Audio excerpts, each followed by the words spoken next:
അടിസ്ഥാനമാക്കിയുള്ള ഓൺലൈൻ പ്രഭാഷണ പാരായണത്തിന്റെ 5-ാം ദിവസം. ഇന്ന് സ്കന്ധം 3-നെ കുറിച്ചിട്ടുള്ള പ്രഭാഷണത്തിലാണ്. പരിപാടിയിൽ ആദ്യമായി നമുക്ക് പ്രാർത്ഥനയോടെ തുടങ്ങാം. തരുൺ പരമേശ്വരനെ പ്രാർത്ഥനയ്ക്കായി സ്വാഗതം ചെയ്യുന്നു. അനുദിനം ഞങ്ങളെ അറിവായി വിളങ്ങുന്ന അനുപമ ജ്യോതിസേയൻ പ്രണാമം. അനുദിനം ഞങ്ങളെ അറിവായി വിളങ്ങുന്ന അനുപമ ജ്യോതിസേയൻ പ്രണാമം. മണ്ണിലും വിണ്ണിലും പുല്ലിലും പൂവിലും നന്മയായും നീയണായോ. മണ്ണിലും വിണ്ണിലും പുല്ലിലും പൂവിലും നന്മയായും നീയണായോ. കണ്ണിനു കനവായി കാതിനു കുളിരായി ഉള്ളിലെ ഉണർവായി നീ തെളി. കണ്ണിനു കനവായി കാതിനു കുളിരായി ഉള്ളിലെ ഉണർവായി നീ തെളിയൂ. അനുദിനം ഞങ്ങളെ അറിവായി വിളങ്ങുന്ന അനുപമ ജ്യോതിസേയൻ പ്രണാമം. അനുപമ ജ്യോതിസേയൻ പ്രണാമം. നന്ദി. സദാശിവസമാരംഭാം ശങ്കരാചാര്യമധ്യമാം അസ്മദാചാര്യപര്യന്താം വന്ദേ ഗുരുപരംപരാം. സുരാസുരാസേവിതപാദപങ്കജ കരേ വിരാജത് കമനീയ പുസ്തക. വിരിഞ്ച പത്നീ കമലാസനസ്ഥിത സരസ്വതീ നൃത്യതു വാചി മേ സദാ. യോന്തഃ പ്രവിശ്യ മമ വാചമിമാം പ്രസുപ്താം സഞ്ജീവയത്യഖിലശക്തിധര സ്വധാംനാ. അന്യാംശ്ച ഹസ്തചരണശ്രവണത്വഗാദീൻ പ്രാണാൻ നമോ ഭഗവതേ പുരുഷായ തുഭ്യം. യാ ദേവീ സർവഭൂതേഷു മാതൃരൂപേണ സംസ്ഥിതാ. നമസ്തസ്യൈ നമസ്തസ്യൈ നമസ്തസ്യൈ നമോ നമഃ. എല്ലാവർക്കും എൻ്റെ വളരെ വിനീതമായ നമസ്കാരം. ഇന്ന് ആദ്യമേ ഞാനൊരു ജാമ്യത്തോടു കൂടി തന്നെ തുടങ്ങുകയാണ്. കാരണം 30 അധ്യായങ്ങൾ മുഴുവനായിട്ട് സംഗ്രഹിക്കാൻ എനിക്ക് സാധിക്കും എന്നെനിക്ക് തോന്നുന്നില്ല. കാരണം അത്രയേറെ വിഷയങ്ങൾ അതിനുള്ളിൽ ഉണ്ട് എന്നുള്ളത് കൊണ്ടാണ്. സാധിക്കുന്ന അത്രയും ഞാൻ ശ്രമിക്കാമെന്ന് മാത്രം പറയുന്നു. അതിനപ്പുറത്ത് ഇതൊരു പുരാണമാണ് എന്നുള്ളത് കൊണ്ട് പുരാണം നമ്മൾ വെറും കഥാഖ്യാനം മാത്രമല്ലല്ലോ. പുരാണത്തിന് കഥാഖ്യാനം എന്ന അംശത്തിന് അപ്പുറത്തേക്ക് ആ കഥാഖ്യാനത്തിലൂടെ സാധിക്കേണ്ട ചില വിഷയങ്ങൾ കൂടി നമ്മുടെ സ്മൃതിപഥത്തിലേക്ക് വരേണ്ടതുണ്ട് എന്നുള്ളത് കൊണ്ട് ക്ഷന്തവ്യോ മേ പരാധ എന്ന് മാത്രമേ പറയാനുള്ളൂ. ഏതായാലും ഇന്നലെ പറഞ്ഞതിന്റെ ബാക്കി ഒരു കഥയിലൂടെ തന്നെ നമുക്ക് തുടങ്ങാം. ഇന്നലെ പറഞ്ഞ അധ്യായത്തിന് ശേഷം ഉള്ള അധ്യായത്തിൽ ദേവിയുടെ മഹിമ കേട്ടിട്ട് ദേവി യജ്ഞം എനിക്ക് ചെയ്യണം എന്ന് മാത്രമല്ല, അങ്ങയുടെ കൃപാപ്രസാദം കൊണ്ട് എൻ്റെ ജീവനും പരിശുദ്ധമാവണം എന്നൊക്കെ രാജാവ് പറയാണ്. അപ്പോ വ്യാസൻ ദേവിയുടെ അത്ഭുതമായിട്ടുള്ള ചരിതത്തെ വർണ്ണിക്കാൻ തുടങ്ങി. ഒരു കഥ പറയാൻ തുടങ്ങുകയാണ്. അതായത് ലോകത്ത് ദേവിയുടെ ആരാധന കൊണ്ട്, അത് മാത്രം ഒന്നുകൊണ്ട് എങ്ങനെയാണ് ഓരോരുത്തരും അവനവന്റെ ജീവിതത്തെ മഹത്തരമായിട്ട് കൊണ്ടുപോകാൻ സാധിക്കുന്നത്. അത് ഭക്തി എന്ന് പറയുന്ന ഒരു കാര്യം, അല്ലെങ്കിൽ ഒരു മന്ത്രത്തിന്റെ ഉപാസന, അല്ലെങ്കിൽ ഒരു ദേവതയുടെ ആരാധന സംരചന, എങ്ങനെയാണ് ഒരു മനുഷ്യ ജീവിതത്തെ പുഷ്പിതവും ഫലിതവും ഒക്കെ ആക്കി മാറ്റുന്നത് എന്ന് മനോഹരമായി വർണ്ണിച്ചുകൊണ്ടാണ് ഓരോ കഥയും ഇത് സംഗ്രഹിക്കുന്നത്. എത്രത്തോളം വിശ്വസിച്ചാലും ഇല്ലെങ്കിലും സാഹിത്യം എന്നത് ജീവിതത്തിന് വഴികാട്ടിയാവണമെന്നും ആ ജീവിതത്തിന് വഴികാട്ടിയായിട്ടുള്ള ഒരു സാഹിത്യത്തിലൂടെ നമ്മൾ സഞ്ചരിക്കുമ്പോൾ എന്തെല്ലാം നമ്മളുടെ കണ്ണിലൂടെ പെടണം, കണ്ണിന്റെ വിഷയമാവണം, ബുദ്ധിക്ക് വിഷയമാവണം, മനസ്സിന് വിഷയമാകണം, അതുപോലെ തന്നെ എന്തെല്ലാം അതിൻ്റെതായ അർത്ഥത്തിൽ നാം ഗ്രഹിക്കാൻ പാടില്ല, ഇതെല്ലാം ഒരു പുരാണ പാരായണത്തിലൂടെ നാം മനസ്സിലാക്കേണ്ടത് തന്നെയാണ് എന്ന് തോന്നുന്നു. ഏതായാലും കോസലം എന്ന് പറയുന്ന ദേശത്ത്, അതായത് നമ്മുടെ ശ്രീരാമചന്ദ്രന്റെ അമ്മയുടെ ആ ദേശത്ത് പുഷ്പപുത്രൻ ആയിട്ടുള്ള ധ്രുവസന്ധി എന്ന് പറയുന്ന ഒരു സൂര്യവംശ രാജാവ് ഉണ്ടായിരുന്നു. ധർമാത്മാവും സത്യസന്ധനും പവിത്ര വ്രതങ്ങൾ അനുഷ്ഠിക്കുന്നവനും ഒക്കെ ആയിട്ടുള്ള ഈ ഒരു രാജാവ് വർണ്ണാശ്രമ ധർമ്മത്തിൽ തന്നെ തത്പരനായിട്ട് അയോധ്യയിലെ രാജ്യം ഭരിക്കാൻ ആരംഭിക്കുകയാണ്. ഈ രാജ്യഭരണത്തിന്റെ ഇടയിൽ അദ്ദേഹത്തിന്റെ കാലത്ത് ഈ രാജ്യഭരണം നടത്തിക്കൊണ്ടിരിക്കുമ്പോൾ അദ്ദേഹത്തിന്റെ കാലഘട്ടത്തിൽ ബ്രാഹ്മണരും ക്ഷത്രിയരും അതുപോലെ വൈശ്യരും ഒക്കെ അവരവരുടെ ജീവിത വൃത്തിയിൽ താല്പര്യത്തോടു കൂടി മുഴുകി ധർമാനുസൃതം ജീവിതം നയിച്ചു എന്നുള്ളതാണ്. അദ്ദേഹത്തിന്റെ രാജ്യത്ത് ഒരു കള്ളനോ അല്ലെങ്കിൽ ഒരു ഏഷണിക്കാരനോ അല്ലെങ്കിൽ ഒരു ധൂർത്തന്മാരോ ഒരു നിരീശ്വരന്മാരോ കൃതഘ്നന്മാരോ മൂർഖന്മാരോ ഇങ്ങനെയുള്ള ആളുകളൊന്നും ഉണ്ടായിരുന്നില്ല. അതിന്റെ അർത്ഥം എന്തായിരിക്കും? തീർച്ചയായിട്ടും രാജാവ് എന്ന് പറയുന്നത് പ്രജകൾക്ക് എല്ലാ അർത്ഥത്തിലും വഴികാട്ടിയായിരുന്നു എന്ന് വേണം മനസ്സിലാക്കാൻ എനിക്ക് തോന്നുന്നു. ഇങ്ങനെ വഴികാട്ടിയായ ഈ രാജാവ് അദ്ദേഹത്തിന്റെ ജീവിതത്തിൽ ധർമ്മ പത്നിമാർ രണ്ടുപേരുണ്ടായിരുന്നു, മനോരമയും ലീലാവതിയും. ഈ മനോരമ എന്ന് പറയുന്ന സ്ത്രീ അത്യന്തം സുന്ദരിയും വിദുഷിയും ഒക്കെ ആയിരുന്നു. രണ്ടാമത്തെ ആളായിട്ടുള്ള ലീലാവതി രൂപഗുണങ്ങളൊക്കെ നിറഞ്ഞ ഒരു സ്ത്രീ ആയിരുന്നു.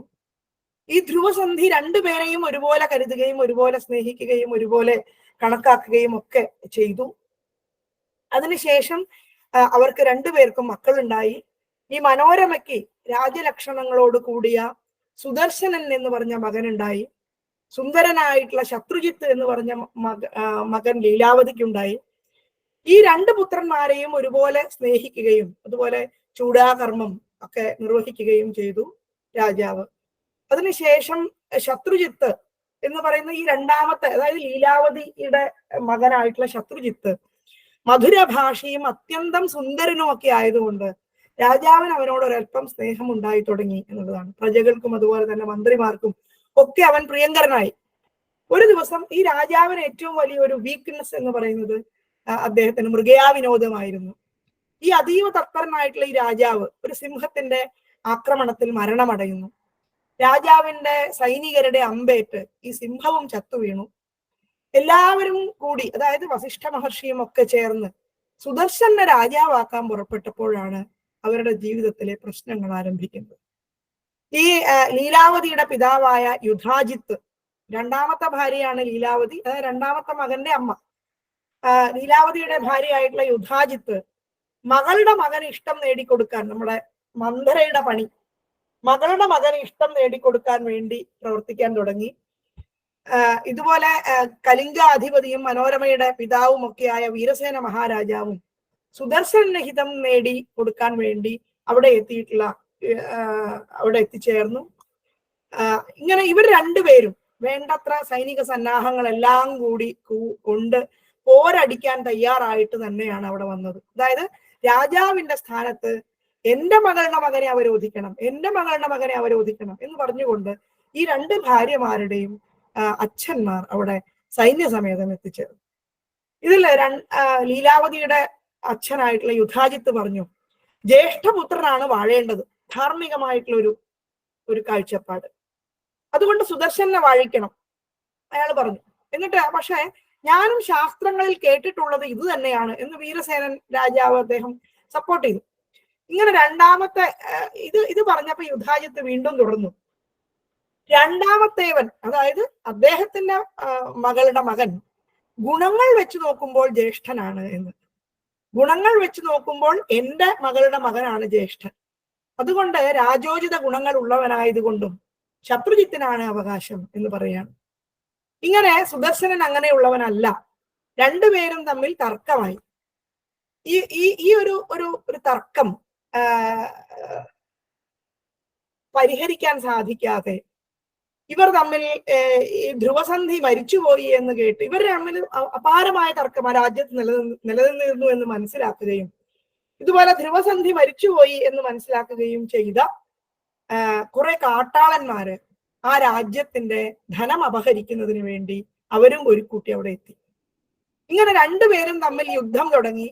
വീരസേനനും യുധാജിത്തും യുദ്ധത്തിൽ രക്തമൊഴുകി. അതിഭയങ്കരമായ രക്തനദി ഉദ്ഭവിച്ചു.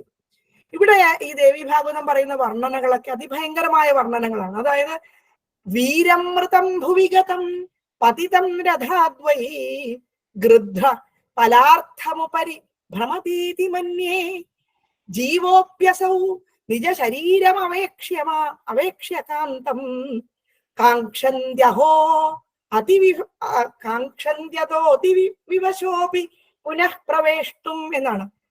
അതായത് നിശ്ചലമായിട്ട് തീർന്ന തന്റെ സുന്ദരമായിട്ടുള്ള ശരീരം കണ്ടിട്ട് വീണ്ടും ഒരിക്കൽ കൂടി അതിൽ കടന്നുകൂടാൻ ആഗ്രഹിച്ചു. അതായത് ഒരു ജീവനുള്ള ഒരു ശരീരം അങ്ങനെ മരിച്ചു കിടക്കുകയാണ്. അപ്പൊ ആ ശരീരത്തിൽ ഉണ്ടായിരുന്ന ജീവൻ ഈ ശരീരത്തിന്റെ പുറമെ ഇങ്ങനെ നിൽക്കുകയാണ്. സ്വാഭാവികമായിട്ടും ആ ജീവന്റെ ആഗ്രഹം എന്തായിരിക്കും? എനിക്ക് ഈ ശരീരത്തിനുള്ളിൽ എങ്ങനെയെങ്കിലും കടന്നുകൂടണം, എങ്ങനെയെങ്കിലും ഇതിനുള്ളിൽ കടന്നുകൂടണം എന്നുള്ള ആഗ്രഹത്തോടു കൂടി വിവശനാകുന്ന ജീവനെ പോലെ, അതായത് ശരീരത്തിന്റെ പുറത്ത് ചുറ്റിക്കറങ്ങിക്കൊണ്ടിരിക്കുന്ന ജീവൻ എങ്ങനെ എത്രത്തോളം ആഗ്രഹത്തോടു കൂടിയാണോ ആ ശരീരത്തിനുള്ളിൽ കടന്നുകൂടാൻ വേണ്ടി വിവശനാകുന്നത്, അതുപോലെ രഥത്തിൽ നിന്ന് താഴെ വീണു മരിച്ച ഈ വീരഭടന്റെ ശരീരത്തിന് മുകളിലായിട്ട് മാംസം കൊതിച്ചുകൊണ്ട് ഒരു കഴുകൻ വട്ടമിട്ട് പറക്കുന്നു എന്ന് പറയും. ഇതുപോലത്തെ ഒരുപാട്, അതായത് ആ ഒരു ഭയാനകമായ യുദ്ധത്തിന്റെ ഒരു മഹത്തരമായ കാഴ്ചയെ ഈ ഭാഗം മനോഹരമായിട്ട് വർണ്ണിക്കുന്നു. ഇതൊക്കെ കഴിഞ്ഞ് രണ്ട് ഭടന്മാർ ഈ അന്യോന്യം ഇതിൽ ഈ യുദ്ധത്തിൽ മരിച്ചുപോയി സ്വർഗത്തിലെത്തിയ രണ്ട് ഭടന്മാർ അവിടെ, അതായത് മരിച്ച് സ്വർഗത്തിലെത്തിയിട്ട് പോലും തീർന്നില്ല അവരുടെ ഈ ഒരു എന്താ പറയാ പക എന്ന് പറയുന്നത്. അത് ഈ അന്യോന്യം ശസ്ത്രം പ്രയോഗിച്ച് മരിച്ച ആൾക്കാര് സ്വർഗത്തിൽ പോയിട്ട് അവിടെ ഒരു അപ്സരസിന് വേണ്ടി വീണ്ടും പോരടിച്ച് മരിച്ചു എന്നൊക്കെയുള്ള വർണ്ണനകൾ. ഇതിൽ നമ്മൾ വിശ്വാസ്യതയോ അവിശ്വാസ്യതയോ അല്ല കാണേണ്ടത്, മറിച്ച് അതിൽ കാണേണ്ട അംശം എന്ന് പറയുന്നത് എത്രമാത്രം ആർത്തി പൂണ്ടാലും ഒരു മനുഷ്യന് അടങ്ങാത്ത എന്താ പറയാ അവനവന്റെ അടങ്ങാത്ത അഭിനിവേശം എന്തിനോട്, ഈ ലൗകികമായിട്ടുള്ള കാമങ്ങൾ നിറവേറ്റാനുള്ള അടങ്ങാത്ത അഭിനിവേശം, അത് മരണം കഴിഞ്ഞാലും അവസാനിക്കുന്നില്ല. ആ വാസനകൾ അവിടെ അവശേഷിക്കുന്നു എന്നുള്ളതാണ്. ഇത്തരം ചില കാഴ്ചകൾ ഈ ദേവി ഭാഗവതത്തിന്റെ ഈ ഭാഗം നമ്മുടെ മുമ്പിൽ വരച്ചു കാട്ടുന്നു എന്നുള്ളതാണ്. ഇങ്ങനെ ഏതായാലും അവസാനം യുധാജിത്ത്, അതായത് ലീലാവതി എന്ന് പറയുന്ന രണ്ടാമത്തെ ഭാര്യയുടെ അച്ഛൻ വീരസേനനെ വധിച്ചു. ഈ ദുഷ്ടബുദ്ധിയും പാപാത്മാവും ഒക്കെ ആയിട്ടുള്ള യുധാജിത്ത് രാജ്യലോഭം കൊണ്ട് തന്റെ പുത്രനെ കൊല്ലും എന്നാര് മനസ്സിലാക്കി നമ്മുടെ ആദ്യത്തെ ഭാര്യയായിട്ടുള്ള മനോരമ തമ്പുരാട്ടി മനസ്സിലാക്കി. എന്റെ പുത്രനെ രാജാവാക്കണമെന്ന് ആഗ്രഹിച്ച മന്ത്രിമാരും ഇപ്പോൾ മറ്റേ പക്ഷം ചേർന്നിരിക്കാം എന്നൊക്കെ ആ സാധ്വിയുടെ മനസ്സിലൂടെ ഇങ്ങനെ പോയി. അപ്പൊ ഞാൻ ആരോട് പറയും, എന്ത് ചെയ്യും, എനിക്ക് ആരും ഒരാശ്രയമില്ലല്ലോ എന്ന് വിചാരിച്ചിരിക്കുമ്പോ അവരിങ്ങനെ കുഴങ്ങി നിൽക്കുകയാണ്.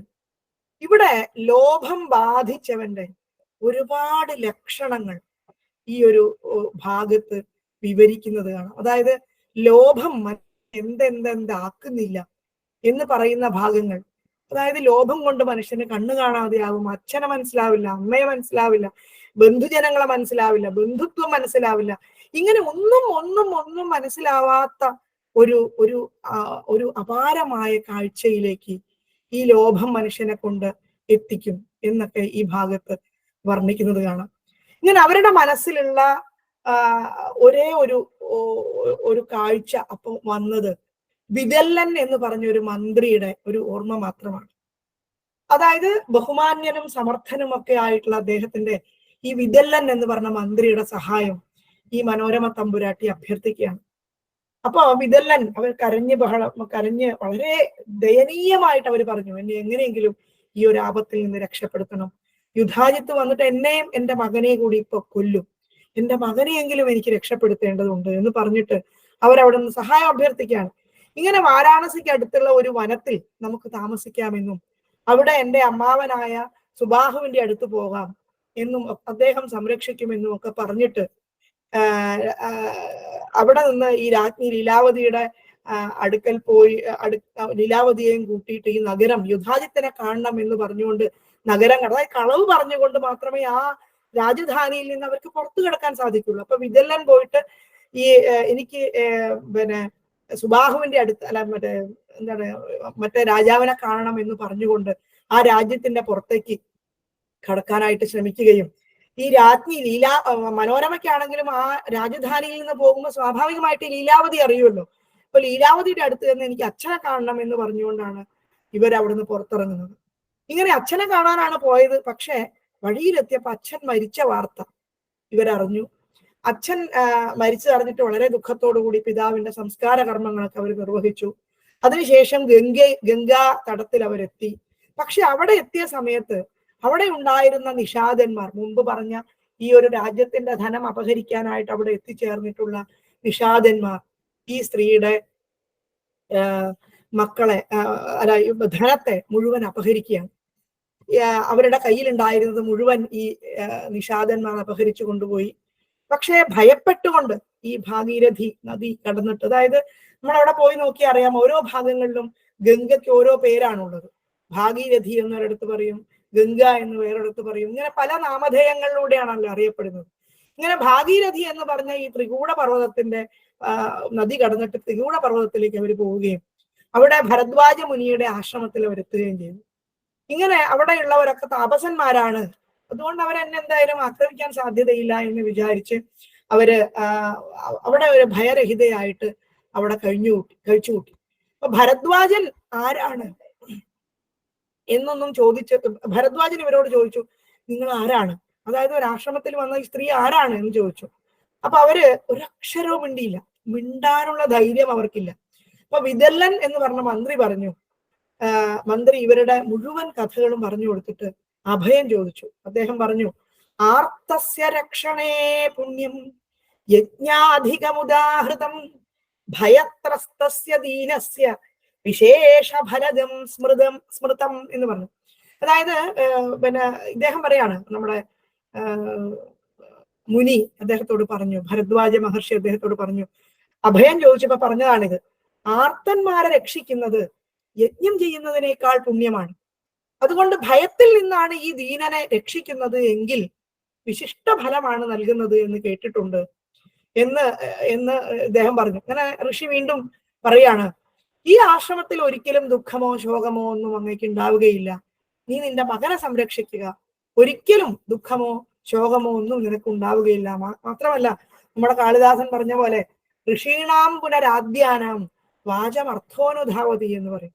അതായത് ആദ്യന്മാരായിട്ടുള്ള ഋഷിമാരുടെ വാക്കുകളെ അർത്ഥം അനുധാവനം ചെയ്യും. അതായത് നമുക്ക് അതിന്റെ അർത്ഥം കണ്ടുപിടിക്കേണ്ട ആവശ്യമില്ല, ഋഷികൾ പറയുന്നതിന്റെ പിന്നാലെ അർത്ഥം ഓടിപ്പോകും എന്ന് കാളിദാസൻ പറഞ്ഞു. അതേപോലെ ഈ ദാസിയോടും ഒക്കെ കൂടി അവിടെ എത്തി ഇവരോട് പറഞ്ഞു, നിങ്ങളുടെ മകൻ തീർച്ചയായിട്ടും രാജാവാവുക തന്നെ ചെയ്യും എന്നാണ് ഈ ഋഷികൾ പറഞ്ഞത്. അതായത് ദാസിയോടും വിദല്ലനോടും ഒക്കെ കൂടി നിങ്ങൾ സുദർശനെ ഇവിടെ സംരക്ഷിച്ചു വളർത്തു. അങ്ങനെ മനോരമ അവിടെ താമസിച്ചുകൊണ്ട് ഇവരെയൊക്കെ സംരക്ഷിച്ച് അവിടെ ഇങ്ങനെ കഴിച്ചു കൂട്ടുമ്പോ യുദ്ധം കഴിഞ്ഞ് യുധാജിത്ത് സുദർശനെ കൊല്ലാൻ ഈ രാജ്യത്തേക്ക് ഇവര് പ്രതീക്ഷിച്ച പോലെ തന്നെ അയോധ്യയിലേക്ക് തിരിച്ചെത്തുകയാണ്. എന്നിട്ട് മനോരമയെ അന്വേഷിച്ചു. അപ്പൊ എങ്ങും അവരെ കണ്ടില്ല. ഇങ്ങനെ ശത്രുജിത്തിനെ യുവരാജാവായിട്ട് അവർ അഭിഷേകം ചെയ്തു.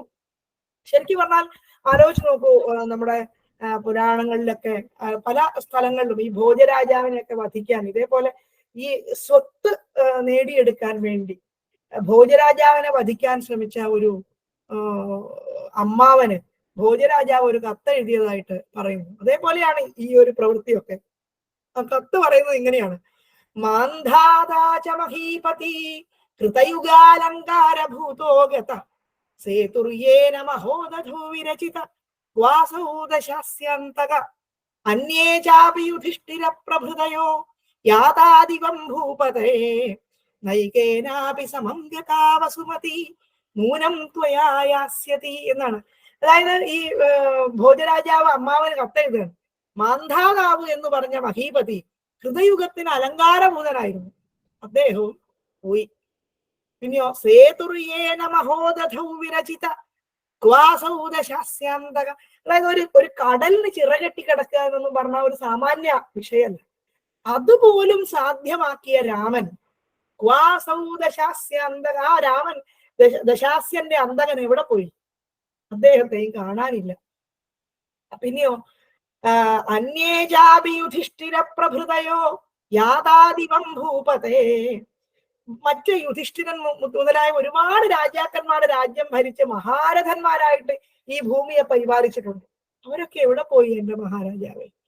പിന്നെയോ പക്ഷെ അവരോടൊന്നും എന്തില്ല. നൈകേനാപി സമംഗതാ വസുമതി. ഈ പറഞ്ഞ മഹാരഥന്മാരായ ആളുകളുടെ കൂടെ ഒന്നും തന്നെ അവരുടെ രാജ്യം മരിച്ചപ്പം കൂടെ പോയില്ല. പക്ഷെ നൂനം ത്വയാസ്യതി. പക്ഷെ നിങ്ങളുടെ കൂടെ വരൂട്ടോ. അതൊരു വല്ലാത്ത ഐറണിയാണ്. അതായത് അതുപോലെ രാജ്യത്തിനു വേണ്ടി മോഹിച്ച് ഭൂമിയിൽ നേടാൻ ആഗ്രഹിക്കുന്ന സാധനങ്ങൾ മുഴുവൻ മോഹിച്ച് ആളുകളെ സ്വജനങ്ങളെയും ഒക്കെ കൊന്ന് ബഹളം വെച്ച് പ്രശ്നങ്ങൾ ഉണ്ടാക്കി ഈ ഭൗതികമായിട്ടുള്ള സ്വത്ത് ആർജിക്കുന്നവനോടൊക്കെ ഈ ഭാഗവതം, ദേവി ഭാഗവതം കാണിച്ചു തരുന്ന ഒരു സന്ദേശമാണ് ഈ കഥ നമ്മളോട് സംവദിക്കുന്നത്. അതായത് ആ ഒരു സമയത്ത് ഈ മഹാരാജാവ് ഇവരെ കാണാനില്ല. മനോരമ തമ്പുരാട്ടിയെ അവിടെയൊന്നും വന്ന് അവരെയും കൊല്ലണം, അവരുടെ മകനെയും കൊല്ലണം എന്ന് വിചാരിച്ചു വന്ന യുധാജിത്ത് അവരെ കാണാൻ പറ്റിയില്ല. അപ്പൊ ആളുകളും ഒക്കെ ഇങ്ങനെ ചിന്തിക്കാൻ തുടങ്ങി. വളരെ നല്ലൊരു സ്ത്രീ ആയിരുന്നല്ലോ, സാധ്വയായിട്ടൊരു സ്ത്രീ ആയിരുന്നല്ലോ, അവരെവിടെ പോയി? മനോരമ തമ്പുരാട്ടി എവിടെ പോയാവോ? അവരുടെ മകൻ എവിടെ പോയാവോ എന്നൊക്കെ ചിന്തിക്കാൻ തുടങ്ങി. പക്ഷെ കുറച്ചു കാലം കഴിഞ്ഞപ്പോൾ ചിത്രകൂട പർവ്വതത്തിൽ ഈ ആൾക്കാരുണ്ട് എന്നറിഞ്ഞിട്ട് ഈ യുധാജിത്ത് അവിടെ ചെന്നു ഇവരെ കൊല്ലാം. എന്തിനാ? തന്റെ മകന്റെ ജീവിതം സുരക്ഷിതമാക്കാൻ, മറ്റൊരാളെ വധിക്കാൻ വേണ്ടി ഇയാൾ ഇങ്ങനെ പാഞ്ഞു, യാതൊരു സ്വസ്ഥതയില്ലാതെ പാഞ്ഞു കിടക്കുകയാണ്. ഇങ്ങനെ മനോരമ തമ്പുരാട്ടി പേടിച്ച് വിറച്ച് മുനിയോട് പറഞ്ഞു, ഇവിടെ ഈ ആശ്രമത്തിൽ ദ്രൗപദി ആശ്രമത്തിൽ അവിടെ ഒരു നച വിശ്വസിതവ്യം വൈ കദാചിത് കേനചിത് തദാ ലോഭശ്ചേതസി ചേത് സ്വാമിൻ കീദൃക് പാപകൃതം ഭയം എന്നാണ്. അതായത് ബലി മഹാരാജാവിന്റെ കഥ അവിടെ പറയുന്നുണ്ട്. ജയദ്രഥൻ ദ്രൗപദിയെ കടന്നു പിടിച്ച കഥ പറയുന്നുണ്ട്. ഈ കഥയൊക്കെ അവിടെ ഒരു സാന്ദർഭികമായിട്ട് വിസ്തരിച്ച് പറയുന്നുണ്ട്.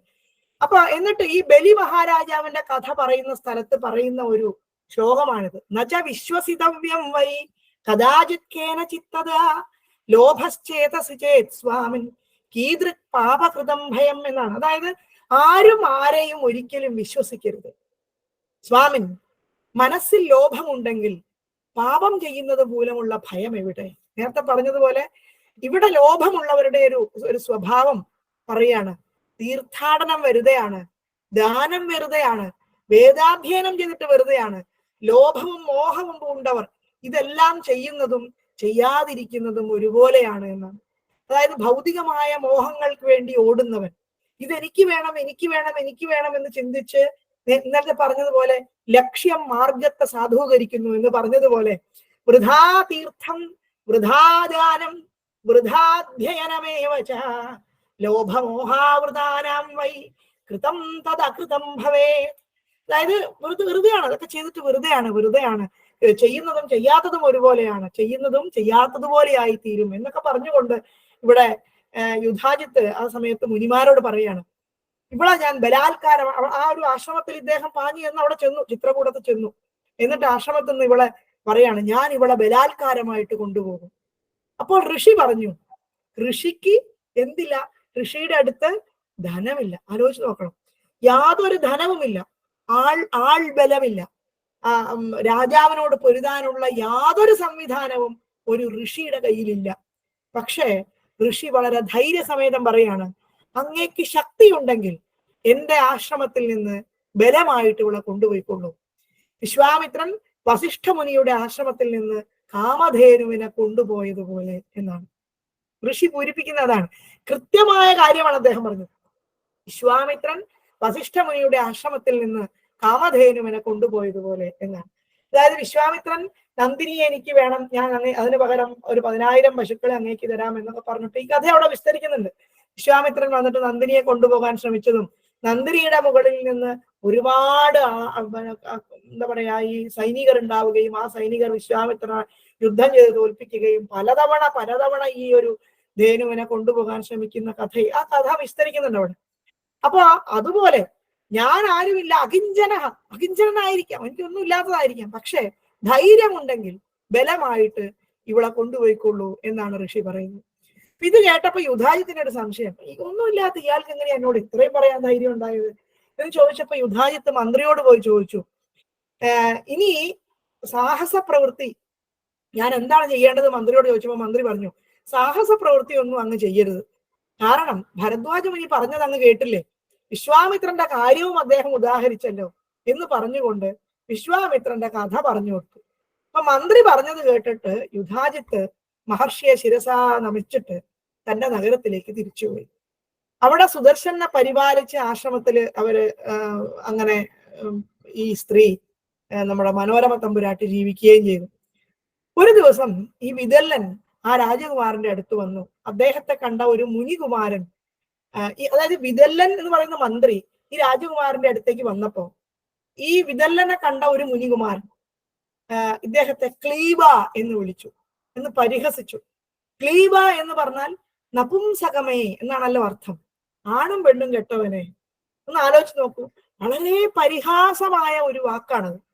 ഈ ഒരു ഇത്രയും വലിയൊരു പരിഹാസം കേട്ടപ്പോ ഒരു മനുഷ്യന്റെ മനസ്സിന്റെ ഒരു പ്രവൃത്തി ആലോചിക്കണം. അതായത് വളരെ ചീത്തയായിട്ടുള്ള ഒരു കാര്യം കേട്ടാൽ കുഞ്ഞായത് കൊണ്ടോ എന്തോ ആവട്ടെ, ഈ കുട്ടി മുനികുമാരൻ പറഞ്ഞിട്ടുള്ള ഈ വാക്കിന്റെ ഒരക്ഷരം സുദർശനൻ വളരെ വ്യക്തമായിട്ട് കേട്ടു ധരിക്കുകയാണ്. അതായത് ക്ലീബ എന്ന് വിളിച്ചതിന്റെ ബ എന്നുള്ള അംശം ഈ കുട്ടി കേട്ടില്ല. അതിനു പകരം ക്ലീ എന്ന അക്ഷരം മാത്രമാണ് ഈ കുട്ടി കേട്ടത് എന്നുള്ളതാണ്. അനുസ്വാരത്തോടു കൂടി അവൻ അത് ആവർത്തിച്ചു പറഞ്ഞു. അതായത് ക്ലീം എന്നാണ് ഇവൻ ആവർത്തിച്ച് ഈ ക്ലീം ക്ലീം എന്നിങ്ങനെ ഉച്ചരിച്ചുകൊണ്ടിരുന്നത്.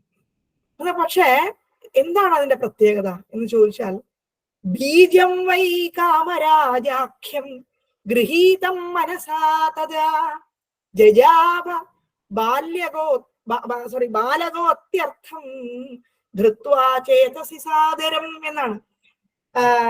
ജജാപ ബാലകോത്യർത്ഥം ധൃത്വാ ചേതസി സാദരം എന്നാണ്. അതായത് ജഗദംബികയുടെ കാമരാജം എന്ന് പറയുന്ന ഒരു ബീജാക്ഷരമാണ് അത് എന്ന് ഈ കുഞ്ഞുകുട്ടി മനസ്സിലാക്കുകയാണ്. കാമരാജാഖ്യമായിട്ടുള്ള ഈ മന്ത്രമാണ് എന്ന് കുമാരൻ മനസ്സിലാക്കുകയും വളരെ ആദരവോടുകൂടി ആ മന്ത്രം നന്നായിട്ട് ജപിച്ച് ഉറപ്പിക്കുകയും ചെയ്തു എന്ന് പെട്ടെന്നൊരു വെളിപാടുണ്ടായതുപോലെ. അതായത് ദേവീ ഉപാസകരുടെ, മനസ്സിൽ കളങ്കമില്ലാത്തവരുടെ, ഉപാസകരായിട്ടുള്ള ആളുകളുടെ ഏറ്റവും പ്രധാനപ്പെട്ട ഒരു സവിശേഷതയാണ് ഈ പറഞ്ഞിട്ടുള്ളത്. അതായത് അവർക്ക് എന്താ പറയാ, പാകമാകുമ്പോൾ, അതായത് എപ്പോഴാണോ പാകമാകുന്നത്, അനുഭവങ്ങളുടെ ഒരു പാകതയുണ്ടല്ലോ. അനുഭവങ്ങൾക്ക് ഒരു എന്താ പറയാ, ഈ മനുഷ്യന് എപ്പോഴും നവീകരിക്കുന്നത് അവന്റെ അനുഭവങ്ങളാണ്. അനുഭവങ്ങൾ നവീകരിക്കുമ്പോൾ അതിൽ നിന്ന് ദുഃഖമോ അല്ലെങ്കിൽ അങ്ങനത്തെ വിചാരങ്ങളോ ഒന്നും കൂടാതെ ഈ ഒരു നേർസാക്ഷ്യത്തെ മഹത്തായി ഉൾക്കൊള്ളാൻ സാധിക്കുക എന്ന് പറയുന്നത് മഹാത്മാക്കൾക്ക് അവർ പാകമാകുമ്പോൾ വരുന്ന ഒരു സ്വഭാവ സവിശേഷതയാണ്. അതായത് മഹാത്മാക്കളായിട്ടുള്ള ആളുകൾ എപ്പോഴെങ്കിലും ഒരു അവസരത്തിൽ അവരറിയാതെ അവരുടെ അടുത്തേക്ക് ഈ തരത്തിലുള്ള ഏതെങ്കിലും ഒരു സംഗതി എത്തിച്ചേരും എന്നുള്ളതാണ്. അപ്പൊ സൗഭാഗ്യം വരാൻ യോഗ്യനായിരിക്കുന്നത് കൊണ്ട് അത്ഭുതകരമായിട്ടുള്ള ഈ കാമരാജ ബീജം ആ ബാലകന് അങ്ങനെ സ്വാഭാവികമായിട്ട് തന്നെ ലഭിക്കാനിട വന്നു എന്നുള്ളതാണ്. 5 വയസ്സ് പ്രായമായിരുന്ന കാലത്താണ് സുദർശന് ഈ അത്യുത്തമമായിട്ടുള്ള ഈ മന്ത്രം ലഭിച്ചത്. ഋഷിയോ ഛന്ദസ്സോ ധ്യാനമോ ഒന്നും അതിനുണ്ടായിരുന്നില്ല. പക്ഷെ ദിവസവും കുളിക്കുമ്പോഴും ഉറങ്ങുമ്പോഴും ഒക്കെ മനസാ അവൻ ഈ മന്ത്രത്തെ ഇങ്ങനെ ജപിച്ചുകൊണ്ടേയിരുന്നു. 11 വയസ്സായപ്പോൾ ഈ മുനി ഈ കുട്ടിയെ ഉപനയിച്ചു, വേദം പഠിപ്പിച്ചു. കാമബീജ മന്ത്രത്തിന്റെ പ്രഭാവം കൊണ്ട് സാങ്കോപാംഗമായ ധനുർവേദവും വിധി അനുസരിച്ചുള്ള നീതിശാസ്ത്രവും ഇതുപോലെ സകല വിദ്യകളും ഒക്കെ ഈ കുട്ടി അഭ്യസിച്ചു. കഥാചിത്സോപി പ്രത്യക്ഷം ദേവീരൂപം ദദർശഃ രക്താംബരം രക്തവർണം രക്തസർവാംഗഭൂഷണം എന്നാണ്. അതായത് ഈ ഒരു ഉപാസന കൊണ്ട് ഈ കുട്ടിക്ക് വന്നിരിക്കുന്ന ഒരു മാറ്റമാണ്. ചുമന്ന പട്ടു ഉടുത്തിരിക്കുന്ന, രക്തനിറം പൂണ്ട, സർവാംഗം രക്തഭൂഷകൾ അണിഞ്ഞിട്ടുള്ള ഒരു ദേവീ രൂപം പ്രത്യക്ഷമായിട്ട് ഒരിക്കൽ അവൻ കാണാനിടയായി. ഇങ്ങനെ അവൻ ഗരുഡ വാഹനത്തിൽ ഇരിക്കുന്ന അത്ഭുതാവഹമായ ഒരു വൈഷ്ണവി ശക്തിയെ കണ്ടിട്ട് ആ രാജകുമാരന്റെ മുഖം വളരെയധികം പ്രസന്നമാവുകയും സകല വിദ്യകളുടെയും പരമതത്വവും അവന് ഗ്രഹിക്കാൻ സാധിക്കുകയും ചെയ്തു. വില്ല്, തീക്ഷ്ണമായിട്ടുള്ള അസ്ത്രങ്ങൾ, തൂണീരം, ഇവയൊക്കെ ദേവി അദ്ദേഹത്തിന് ആ വനത്തിൽ വെച്ച് നൽകി. ഈ സമയത്ത് കാശി രാജാവിന്റെ മകളും സർവലക്ഷണ സംയുക്തയുമായിട്ടുള്ള ശശികല എന്ന് പറഞ്ഞൊരു തരുണീ രത്നം സുദർശനകുമാരനെ പറ്റി കേൾക്കാനിടയായി. അതായത് സുദർശൻ ഇങ്ങനെ വളർന്നു വരികയാണ്.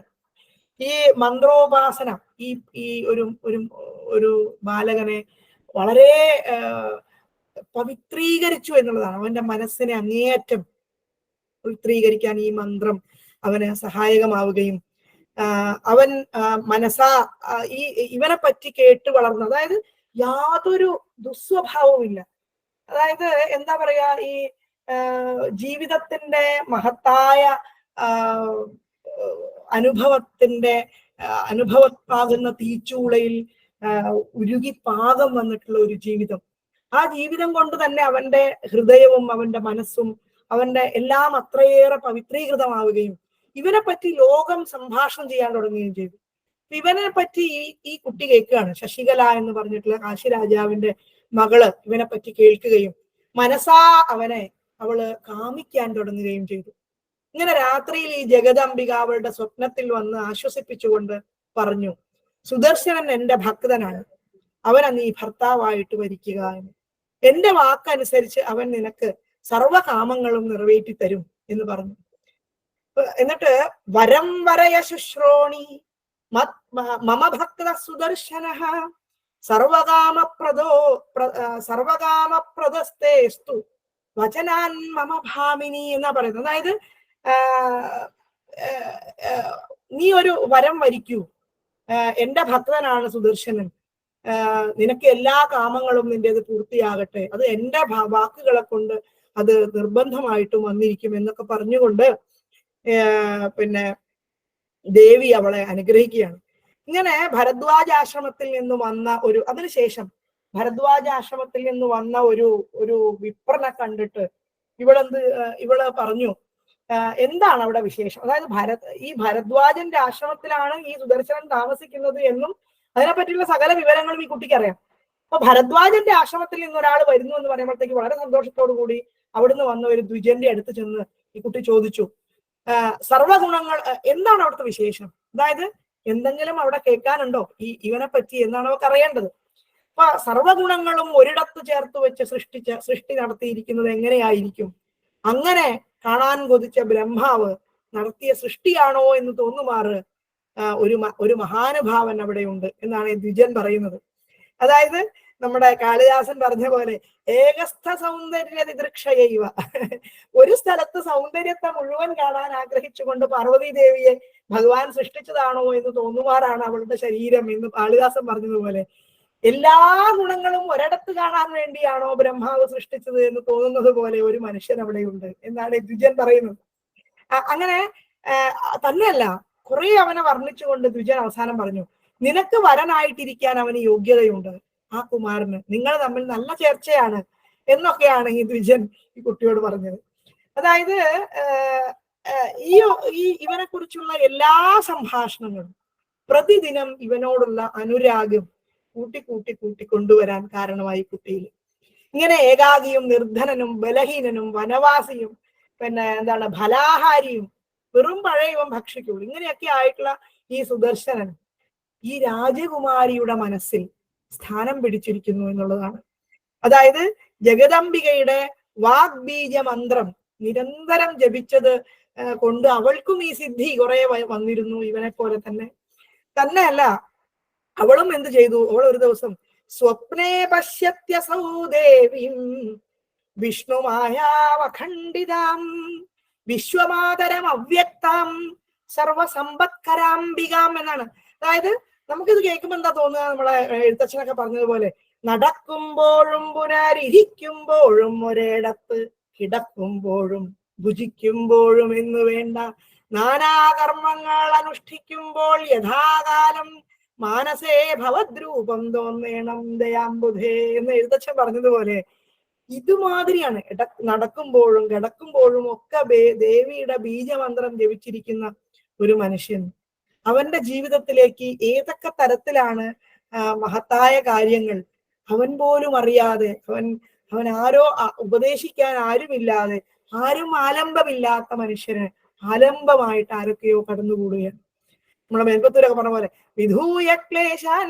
അപ്പൊ മനുഷ്യർ പ്രാർത്ഥിക്കേണ്ട ഒരു പ്രധാനപ്പെട്ട വിഷയം എന്താണെന്ന് ചോദിച്ചാൽ, മനസ്സുകൊണ്ട് ആവശ്യമില്ലാത്ത കാര്യങ്ങളിലേക്ക് നമ്മളുടെ ചിന്താ പദ്ധതികൾ പോകുന്നതിന് പകരം, മറ്റുള്ളവരോടുള്ള അസൂയ, കുശുമ്പ്, കുനിഷ്ഠ ഇതുമാതിരി ഇതൊക്കെ പറയുന്നതിന് പകരം വിധൂയ ക്ലേശാൻ മേ കുരുചരണയുഗ്മം ധൃതരസം ഭവക്ഷേത്ര പ്രാപ്തൗ കരമപിജതേ പൂജനവിധോ ഭവന്മൂർത്തിയാലോകേ മഹിനം അഥതേ പാദതുളസി പരിഘ്രാണേ ഘ്രാണം ശ്രവണമപി തേ ചാരുചരിതേ. ഇത് മാത്രമാണ് ശരിക്കും പറഞ്ഞാൽ മനുഷ്യരെ പ്രാർത്ഥിക്കാൻ അവശേഷിക്കുന്നത് എന്നുള്ളതാണ്. ഭഗവാൻ പോലും പറയും എന്താണ് ഈ പറഞ്ഞതിന്റെ അർത്ഥം, എന്റെ കൈകൊണ്ട് ഞാൻ എന്തെങ്കിലും ചെയ്യാൻ ഇടവരികയാണെങ്കിൽ അത് ഭഗവാനുള്ള അർച്ചനയാവേണമേ, എന്റെ കാലുകൊണ്ട് എവിടെയെങ്കിലും പോകാൻ ഇടവരികയാണെങ്കിൽ അത് അങ്ങയുടെ ക്ഷേത്രപ്രാപ്തിയാവേണമേ എന്നൊക്കെ പറയുന്നത് പോലെ ഈ ഒരു ചിന്ത മനുഷ്യന്റെ മനസ്സിനെ അപാരമായിട്ട് നവീകരിക്കുകയും, ആ നവീകരണം കൊണ്ട് ഗീത പറയുന്നത് പോലെ അനന്യാശ്ചിന്തയന്തോ മാം യേ ജനാഃ പര്യുപാസതേ തേഷാം നിത്യാഭിയുക്താനാം യോഗക്ഷേമം മഹാമ്യഹം എന്നാണ്. മറ്റൊന്നും ചിന്തിക്കാതെ എന്നെ ഏത് മനുഷ്യരാണോ എല്ലായ്പ്പോഴും എന്നെ മാത്രം ചിന്തിച്ചുകൊണ്ട് എന്നെ ഉപാസിക്കുന്നത്, അവരുടെ യോഗവും ക്ഷേമവും ഞാൻ വഹിക്കുമെന്നാണ്. യോഗം എന്നുള്ളതിന് ശങ്കരാചാര്യർ പറയുന്ന ഒരു നിർവചനം എന്ന് പറയുന്ന അലബ്ധസ്യ പ്രാപ്തി യോഗ, ലബ്ധസ്യ പരിരക്ഷണം ക്ഷേമം എന്നുള്ളതാണ്. അലബ്ധസ്യ പ്രാപ്തി എന്ന് പറഞ്ഞാൽ കിട്ടാത്തതിനെ കിട്ടുക, ജീവിതത്തിൽ കിട്ടാത്തത് മുഴുവൻ കിട്ടുക. ലബ്ധസ്യ പരിരക്ഷണം, കിട്ടിയതിനെ സംരക്ഷിക്കുക. ഇതല്ലാണ്ട് ഒരു മനുഷ്യൻ എന്താണ് ആവശ്യമായിട്ടുള്ളത്? ഇത് രണ്ടും ഞാൻ ചെയ്തു കൊള്ളാം എന്നുള്ള ഒരു ഉറപ്പ് എവിടുന്നെങ്കിലും വന്നാൽ തീർച്ചയായിട്ടും പിന്നെ നമുക്ക് എന്താ ആലോചിക്കാനുള്ളത്? ഈ മന്ത്രം ചൊല്ലുന്ന സുദർശന് ഇതൊക്കെയാണ് അനുഭവം എന്ന് പറയുന്നത്. തന്നെയല്ല, ഈ മന്ത്രം ചൊല്ലുന്ന അദ്ദേഹത്തിന് 4 കുതിരകളും ഉത്തമ പതാകയും ഒക്കെയുള്ള ഒരു ജൈത്ര രഥം ഒരു നിഷാദ രാജാവ് കൊണ്ടു കൊടുത്തു. മിത്രം എന്ന നിരക്ക് അടുത്തെത്തിയത് കൊണ്ട് നിഷാദ രാജാവിനോട് അത് സ്വീകരിച്ചു. അല്ലാണ്ട് ആരോടെങ്കിലും നമുക്ക് കിട്ടുന്ന കാര്യം മുഴുവൻ വാങ്ങി വെക്കേണ്ട ആവശ്യമില്ല, എന്തെങ്കിലും ഒരു സംഗതി ഇല്ലാതെ. അങ്ങനെ മുനിമാർ ഇവൻ രാജാവാകും എന്ന് പറഞ്ഞത് മനോരമ തമ്പുരാട്ടി ഞാൻ ചോദിക്കുകയാണ്. ന സൈന്യം സജീവാഘോഷ ന സഹായശ്ച കശ്ചന കേന യോഗേന പുത്രോമേ രാജ്യം പ്രാപ്തുമിഹാർഹതി എന്നാണ്. സൈന്യമില്ല, സജീവന്മാരില്ല, സമ്പത്തില്ല, സഹായിക്കാൻ ആളുമില്ല, പിന്നെ എന്ത് ഉപായം കൊണ്ടാണ് എന്റെ പുത്രൻ രാജ്യം നേടുന്നത്? സത്യമല്ലേ അവർ ചോദിക്കുന്നത്? മുനിമാര് പറയുന്നു രാജാവാകുമെന്ന്. അപ്പൊ മന്ത്രസ്ഥാനം പൂർണ്ണമായിട്ട് നേടിയിട്ടുള്ളവരും മന്ത്രോപാസകന്മാരുമായിട്ടുള്ള നിങ്ങളുടെയൊക്കെ അനുഗ്രഹമുണ്ടെങ്കിൽ അതൊന്നു മാത്രം എന്റെ മകനെ രക്ഷപ്പെടുത്തും എന്ന സാധ്വി മുനിമാരോട് പറയാം.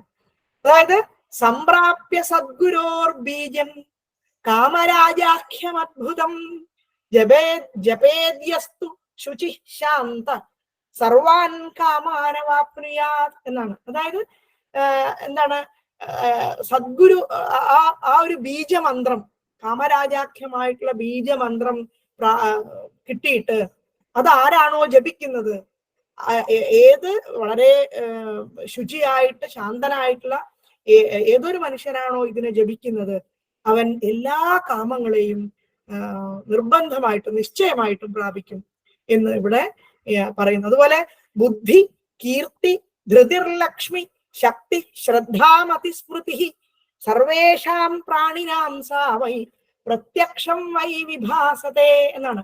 അതായത് ആരാണ് ഭഗവതി എന്ന് ചോദിച്ചാൽ, ഭഗവതി ആരാണെന്ന് ചോദിച്ചാൽ ബുദ്ധി, കീർത്തി, ധൃതി, ലക്ഷ്മി, ശക്തി, ശ്രദ്ധ, മതി, സ്മൃതി, ഇങ്ങനെയൊക്കെ ആയിട്ട് സകല പ്രാണികളിലും അടങ്ങിയിരിക്കുന്ന ഈ സംഗതിയാണ് ദേവി എന്ന് പറയുന്നത്. അതായത് നമ്മുടെ മറ്റേ ദേവി മാഹാത്മ്യം പറയുന്ന പോലെ യാ ദേവി സർവഭൂതേഷു ശാന്തിരൂപേണ സംസ്ഥിത, ധൃതിരൂപേണ സംസ്ഥിത, ബുദ്ധിരൂപേണ സംസ്ഥിത, മാതൃരൂപേണ സംസ്ഥിത, ഇങ്ങനെയൊക്കെ ഇരിക്കുന്ന ആ ദേവിയെ ഞാൻ പ്രണമിക്കുന്നു. അതായത് ഓരോ മനുഷ്യന്റെ ഉള്ളിലും ചൈതന്യവത്തായിട്ടുള്ള ഏത് അംശമുണ്ടോ അതെല്ലാം ഭഗവത് സ്വരൂപമാണ് എന്നാണ്. നമ്മൾ പുറത്തിറങ്ങി അന്വേഷിക്കേണ്ട ആവശ്യമില്ല. അവനവന്റെ അന്തരാത്മാവിൽ അടങ്ങിയിരിക്കുന്ന സദ്ഗുണങ്ങൾ എന്തെല്ലാം ഉണ്ടോ അതെല്ലാം ദേവീ സ്വരൂപമാണ് എന്നാണ്.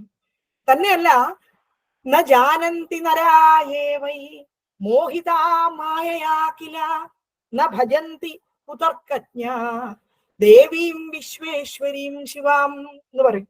അതായത് ആരാണോ ഇത് അറിയാതിരിക്കുന്നത് അവരുടെ ബുദ്ധി മായ കൊണ്ട് മോഹിതയായിരിക്കുകയാണ്. അതുകൊണ്ട് അവർ വാദവിവാദങ്ങളിൽ ഏർപ്പെടുകയും ഈ മായ കൊണ്ട് മോഹിതയായിട്ടുള്ള ആളുകൾ ആവശ്യമില്ലാത്ത കാര്യങ്ങളിൽ അങ്ങോട്ടും ഇങ്ങോട്ടും തർക്കിച്ച് ഈ ആവശ്യമില്ലാതെ മനസ്സിന് പ്രശ്നങ്ങൾ ഉണ്ടാക്കി വേറൊരാളോട് തർക്കിക്കുകയും അയാളോടുള്ള ക്രോധവും ദേഷ്യവും ഒക്കെ മനസ്സിൽ സൂക്ഷിക്കുകയും ചെയ്യുന്ന ഒരു മനുഷ്യന് സത്യത്തിൽ സ്വൈര്യം എന്ന് പറയുന്ന സാധനം ഉണ്ടാവുകയാണ്. മറ്റൊരാളോടുള്ള ദേഷ്യം ദോഷമുണ്ടാക്കുന്നത് അവനവനിൽ തന്നെയാണ്. ഉപനിഷത്ത് മന്ത്രത്തെ ഉദ്ധരിച്ചുകൊണ്ട് നമ്മുടെ വിവേകാനന്ദ സ്വാമിജി പറയും, you are the creator of your own destiny എന്ന്. അതായത് മറ്റൊരാളോട് ഈ പറയുന്ന സംഗതികൾ മുഴുവൻ നമ്മൾ എത്രത്തോളം മനസ്സിൽ വെച്ചുകൊണ്ടിരിക്കുന്നുവോ അത്രത്തോളം നമ്മളിൽ തന്നെ ഈ കാലുഷ്യം ഇങ്ങനെ കടന്നുകൂടുക എന്നുള്ളതല്ലാതെ യാതൊരു ഉപകാരവും ഇതുകൊണ്ടൊന്നുമില്ല. ഇപ്പൊ പറയണം എന്താണ്, ആരാണോ ഇതിനറിയാതിരിക്കുന്നത് അവർ ഈ വാദപ്രതിവാദങ്ങളിൽ ഏർപ്പെട്ടുകൊണ്ട് വിശ്വത്തെ മുഴുവൻ ശാസിക്കുന്ന ഈ മംഗളസ്വരൂപിണിയായ ജഗദംബികയെ ഉപാസിക്കാൻ പോലും അവർ മുതിരുന്നില്ല എന്നാണ്. പിന്നീട് ഈ ഭാഗത്ത് പറയുന്നത് ഇവരുടെ ശശികലയുടെ വിവാഹാലോചനയെ കുറിച്ചാണ്. ഈ സുദർശനോടുള്ള അവളുടെ ഇഷ്ടം അവൾ രാജാവിനെ അറിയിച്ചു. അപ്പൊ നിർധനനും കാട്ടിൽ കഴിഞ്ഞുകൂടുന്നവരുമായ ഒരു ആൾക്ക് സ്വാഭാവികമായിട്ട് ഒരു രാജാവ് തന്റെ മകളെ കൊടുക്കാൻ തയ്യാറാവില്ലല്ലോ. അപ്പൊ രാജ്യത്തിൽ നിന്ന് നിഷ്കാസനം ചെയ്യപ്പെട്ടവൻ, നിർധനൻ, കാട്ടിൽ താമസിക്കുന്നവൻ, ഇങ്ങനെയൊക്കെയുള്ള അവൻ എങ്ങനെയാണ് എന്റെ പുത്രിക്ക് ഭർത്താവാകുന്നത്? അതുകൊണ്ട് സ്വയംവരത്തിന് രാജാക്കന്മാർ വരും അവളോട് പറഞ്ഞു. രാജാക്കന്മാർ നിർബന്ധമായിട്ടും വരും, അവരിൽ അപ്രിയം ഉണ്ടാക്കരുത്, അതുകൊണ്ട് എന്ന് മകളോട് പറഞ്ഞേക്കൂ എന്ന് ഭാര്യയോട് പറഞ്ഞു. ഇങ്ങനെ രാജ്ഞി പോയിട്ട് പലതും പറഞ്ഞ് അവളെ ഈ സുദർശനന്റെ ഇതിൽ നിന്ന് പിന്തിരിപ്പിക്കാൻ ശ്രമിച്ചു. അപ്പൊ എന്നിട്ട് സഹോദരനായ തന്നെയല്ല അവളോട് പറയാണ്, അവന്റെ സഹോദരനായിട്ട് ഒരു ശത്രുജിത്ത് ഉണ്ട്, അവനെ നീ വരിക്കണം എന്നൊക്കെയാണ് പറയുന്നത്. അപ്പൊ ശശികല ഈ കുട്ടി പറഞ്ഞു, അകൈതവകൃതം നൂനം സുഖദം ഭവതി സ്ത്രീയഃ ഭഗവത്യാ സമാദിഷ്ടം സ്വപ്നേ വരമനുത്തമം എന്നാണ്. അതായത് നിഷ്കപടമായി ചെയ്യുന്ന ഭർതൃപരിചരണം സ്ത്രീകൾക്ക് സുഖപ്രദമായിട്ട് ഭവിക്കും എന്നുള്ളതാണ്. നിഷ്കപടമായിട്ട് ചെയ്യുന്ന ഭർതൃപരിചരണം സ്ത്രീകൾക്ക് സുഖപ്രദമായിട്ട് ഭവിക്കും. മാത്രമല്ല ഉത്തമനായിട്ടുള്ള ആ രാജകുമാരനെ വരിക്കണമെന്ന് ദേവി എന്നോട് ആജ്ഞാപിച്ചിരിക്കുന്നു എന്ന് അമ്മയോട് പറയും. അദ്ദേഹത്തെ വിട്ട് മറ്റാരെയും ഞാൻ സ്വീകരിക്കില്ല. പക്ഷേ ഈ പറഞ്ഞ കാര്യങ്ങളൊന്നും തന്നെ ഇവളുടെ അച്ഛനായിട്ടുള്ള രാജാവ് ഒരിക്കലും സ്വീകരിച്ചില്ല എന്ന് മാത്രമല്ല സ്വയംവരം നിശ്ചയിക്കുകയും ചെയ്തു. അപ്പൊ രാജകുമാരി ഒരു നമ്മുടെ എന്താണ് കൃഷ്ണന്റെ അടുത്ത് രുക്മിണി സന്ദേശം കൊടുത്തയക്കുന്നത് പോലെ രാജകുമാരി ഒരു ബ്രാഹ്മണന്റെ അടുത്ത് ഒരു കത്ത് കൊടുത്തയച്ചു സുദർശൻ. വരയേ വരയേ ത്വദൃതേ നാന്യം പിതൃഭ്യാം പ്രേരിതാപിവ മനസാ കർമ്മണാ വാച സംവൃതസ്ത്വം മയാ വരഹ എന്നാണ്. മനസാ കർമ്മണാ വാചാ ത്വം മയാ വരഹ സംവൃത എന്നാണ്. അതായത് ഇത് നമുക്ക് പറയുമ്പോൾ മനസ്സുകൊണ്ടും വാക്കുകൊണ്ടും പ്രവൃത്തി കൊണ്ടും ഒക്കെ അങ്ങാണ് എൻ്റെ വരൻ എന്ന് ഞാൻ സങ്കല്പിച്ചിരിക്കുന്നു. തന്നെയല്ല, അങ്ങനെ അങ്ങ് വന്നില്ലെങ്കിൽ എനിക്ക് എന്താ പറയാ തീയിൽ ചാടി മരിക്കുന്നതും മറ്റേ ഇത് അങ്ങയെ ഉപേക്ഷിക്കുകയാണെങ്കിൽ തീയിൽ ചാടി മരിക്കുന്നതും ആ തരത്തിലുള്ള മരണം പോലും എനിക്ക് സ്വീകാര്യമാണ് എന്നൊക്കെ തരത്തിൽ. അതായത് നമ്മുടെ മേൽപ്പത്തൂര് പറയുന്ന പോലെ അശരണം യതിമാം ത്വമുപേക്ഷസേ, രുക്മിണി അയച്ച കത്താണ് ശ്രീകൃഷ്ണന്. അശരണം യതിമാം ത്വമുപേക്ഷസേ സപതി ജീവിതമേവ ജഹാമ്യഹം എന്ന് പറഞ്ഞ പോലെ അശരണയായിട്ടുള്ള എന്നെ ഉപേക്ഷിച്ചാൽ ഞാൻ ഇപ്പൊ തന്നെ ഇവിടെ മരിക്കും എന്ന് പറഞ്ഞതുപോലെ ഇവിടെ മരിക്കുമെന്നൊന്നും പറഞ്ഞില്ലെങ്കിലും ഞാൻ അതാണ് എനിക്ക് ഇതിനേക്കാളും സ്വീകാര്യമായിട്ടുള്ളത്. അല്ലെങ്കിൽ ഞാൻ മനസ്സുകൊണ്ടും വാക്കുകൊണ്ടും ഒക്കെ അങ്ങയെ ഭരിച്ചിരിക്കുന്നു എന്നുള്ളൊരു ലെറ്റർ എഴുതി. വളരെ അത് മാത്രമല്ല, കുറെ കാര്യങ്ങളുണ്ട് ആ ലെറ്ററിൽ, ഒരുപാട് വിഷയങ്ങൾ അതിലൊക്കെ ഉണ്ട്. ഇങ്ങനെ സുദർശനെ ബ്രാഹ്മണൻ വിവരം ധരിപ്പിച്ചു. പോകാൻ തുടങ്ങിയ സുദർശനെ, അതായത് ഇവളേതായാലും ഈ കത്തൊക്കെ കിട്ടി, സുദർശനോടും ദേവി പറഞ്ഞിട്ടുണ്ട്, ദേവി ഇവളോടും പറഞ്ഞിട്ടുണ്ട്. അപ്പൊ അതുകൊണ്ട് സുദർശനൻ ഇവളെ സ്വീകരിക്കാനായിട്ട് പോകാൻ തുടങ്ങി. അപ്പൊ മനോരമ അതിദുഃഖത്തോടെ ഇവന്റെ അടുത്ത് ചെന്ന് പലതും പറഞ്ഞു. അതായത് ജഗന്മാതാവിന്റെ ആദേശം അനുസരിച്ച് ഞാൻ സ്വയംവരത്തിന് പോവുകയാണ്.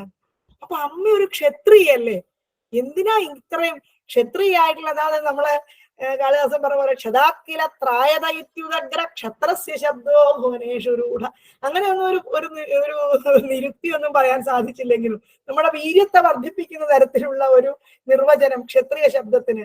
ക്ഷതാത്രായതേ ഇത് ക്ഷത്രിയ, എല്ലാ ക്ഷതത്തിൽ നിന്നും രക്ഷിക്കുന്നവനാണല്ലോ ക്ഷത്രിയൻ.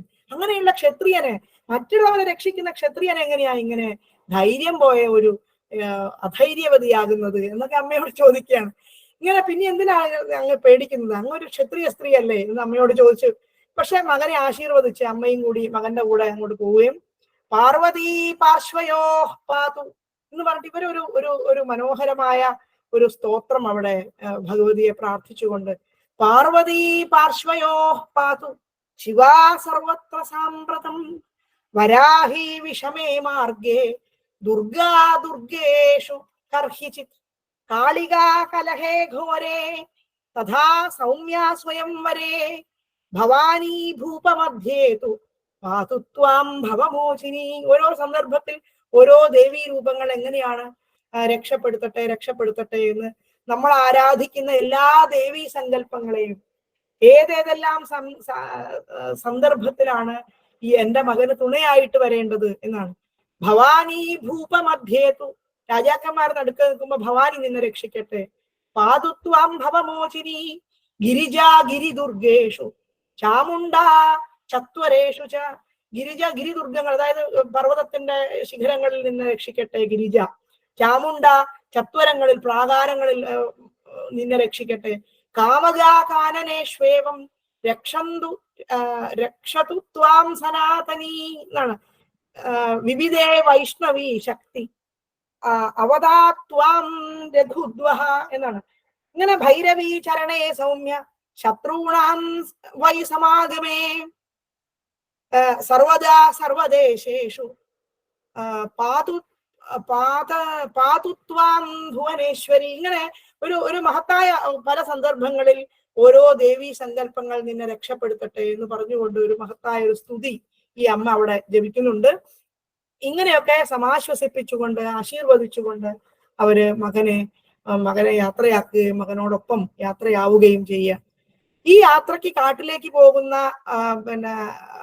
പോകുന്ന ഈ അമ്മ ശരിക്കും പറഞ്ഞാൽ നമ്മുടെ രാമായണത്തിലൊക്കെ കാണുന്ന കൗസല്യ രാമനെ കാട്ടിലേക്ക് അയക്കുന്നതൊക്കെ നമ്മൾ ഓർമ്മപ്പെടുത്തും. അതായത് ഈ സാഹിത്യ കൃതികൾ തമ്മിൽ സമാനമായ സന്ദർഭങ്ങളിലുള്ള സാമീപ്യം, അതായത് ഒരുപോലെയുള്ള വർണ്ണനകളാലോ അല്ലെങ്കിൽ ഒരുപോലെയുള്ള ആശ്വാസവാക്കുകളാലോ ഒരുപോലെയുള്ള സ്തുതികളാലോ ഒക്കെ പല സന്ദർഭങ്ങളിലും ഇത് നമ്മളെ ഈ കൃതികൾ പരസ്പരം സാദൃശ്യം നമുക്ക് കാണാൻ സാധിക്കും. ഏതായാലും ഈ യാത്രയയപ്പ്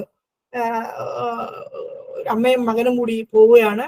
ഒരുപാട് ആളുകൾ, രാജാക്കന്മാരൊക്കെ അവിടെ സമ്മേളിച്ചു. ഈ കൂട്ടത്തിൽ നമ്മുടെ പണ്ടത്തെ യുധാജിത്തും വന്നു. അപ്പൊ സുദർശനെ കണ്ടിട്ട് അമ്മയോടൊപ്പം ഒറ്റയ്ക്ക് വന്നിരിക്കുകയാണ്. സ്വയംവരത്തിൽ പങ്കെടുക്കാൻ വേണ്ടി ബുദ്ധിമാനായ ആ കാകുൽസ്ഥൻ. അപ്പൊ യുധാജിത്ത് പറഞ്ഞു, കന്യകയ്ക്ക് വേണ്ടി ഞാൻ അവനെ കൊല്ലും. രാജ്യം അയാൾ ഓൾറെഡി കൊണ്ടുപോയി. ഇനി കന്യകയ്ക്ക് വേണ്ടിയും, കനകം മൂലം കാമിനി മൂലം കലഹം പലവിധം ഉലകിൽ സുലഭം എന്ന് പറഞ്ഞ പോലെ കന്യകയ്ക്ക് വേണ്ടി ഞാൻ അവനെ കൊല്ലും. അപ്പൊ മറ്റൊരു രാജാവ് പറഞ്ഞു, ഇച്ഛാ സ്വയംവരത്തില് യുദ്ധം ചെയ്യുന്നതൊന്നും ശരിയല്ല. നിങ്ങള് തന്നെയല്ല, കുറെ കുറ്റം പറഞ്ഞു. നിങ്ങൾ അവളെ അനാഥനാക്കിയില്ലേ, നിങ്ങൾ അവരുടെ രാജ്യം പിടിച്ചെടുത്തില്ലേ, നിങ്ങൾ അവരെ അങ്ങനെ ചെയ്തില്ലേ, ഇങ്ങനെ ചെയ്തില്ലേ എന്നൊക്കെ പറഞ്ഞു കുറെ ആ രാജാവ് ഇവരോട്, കേരള ദേശത്തിൽ നിന്നുള്ള ഒരു രാജാവ് എന്നാണ് അവിടെ പറയുന്നത്. പിന്നെ ഇവര് തമ്മിൽ ഒരു വാഗ്വാദവും നടന്നു. എന്താണ്?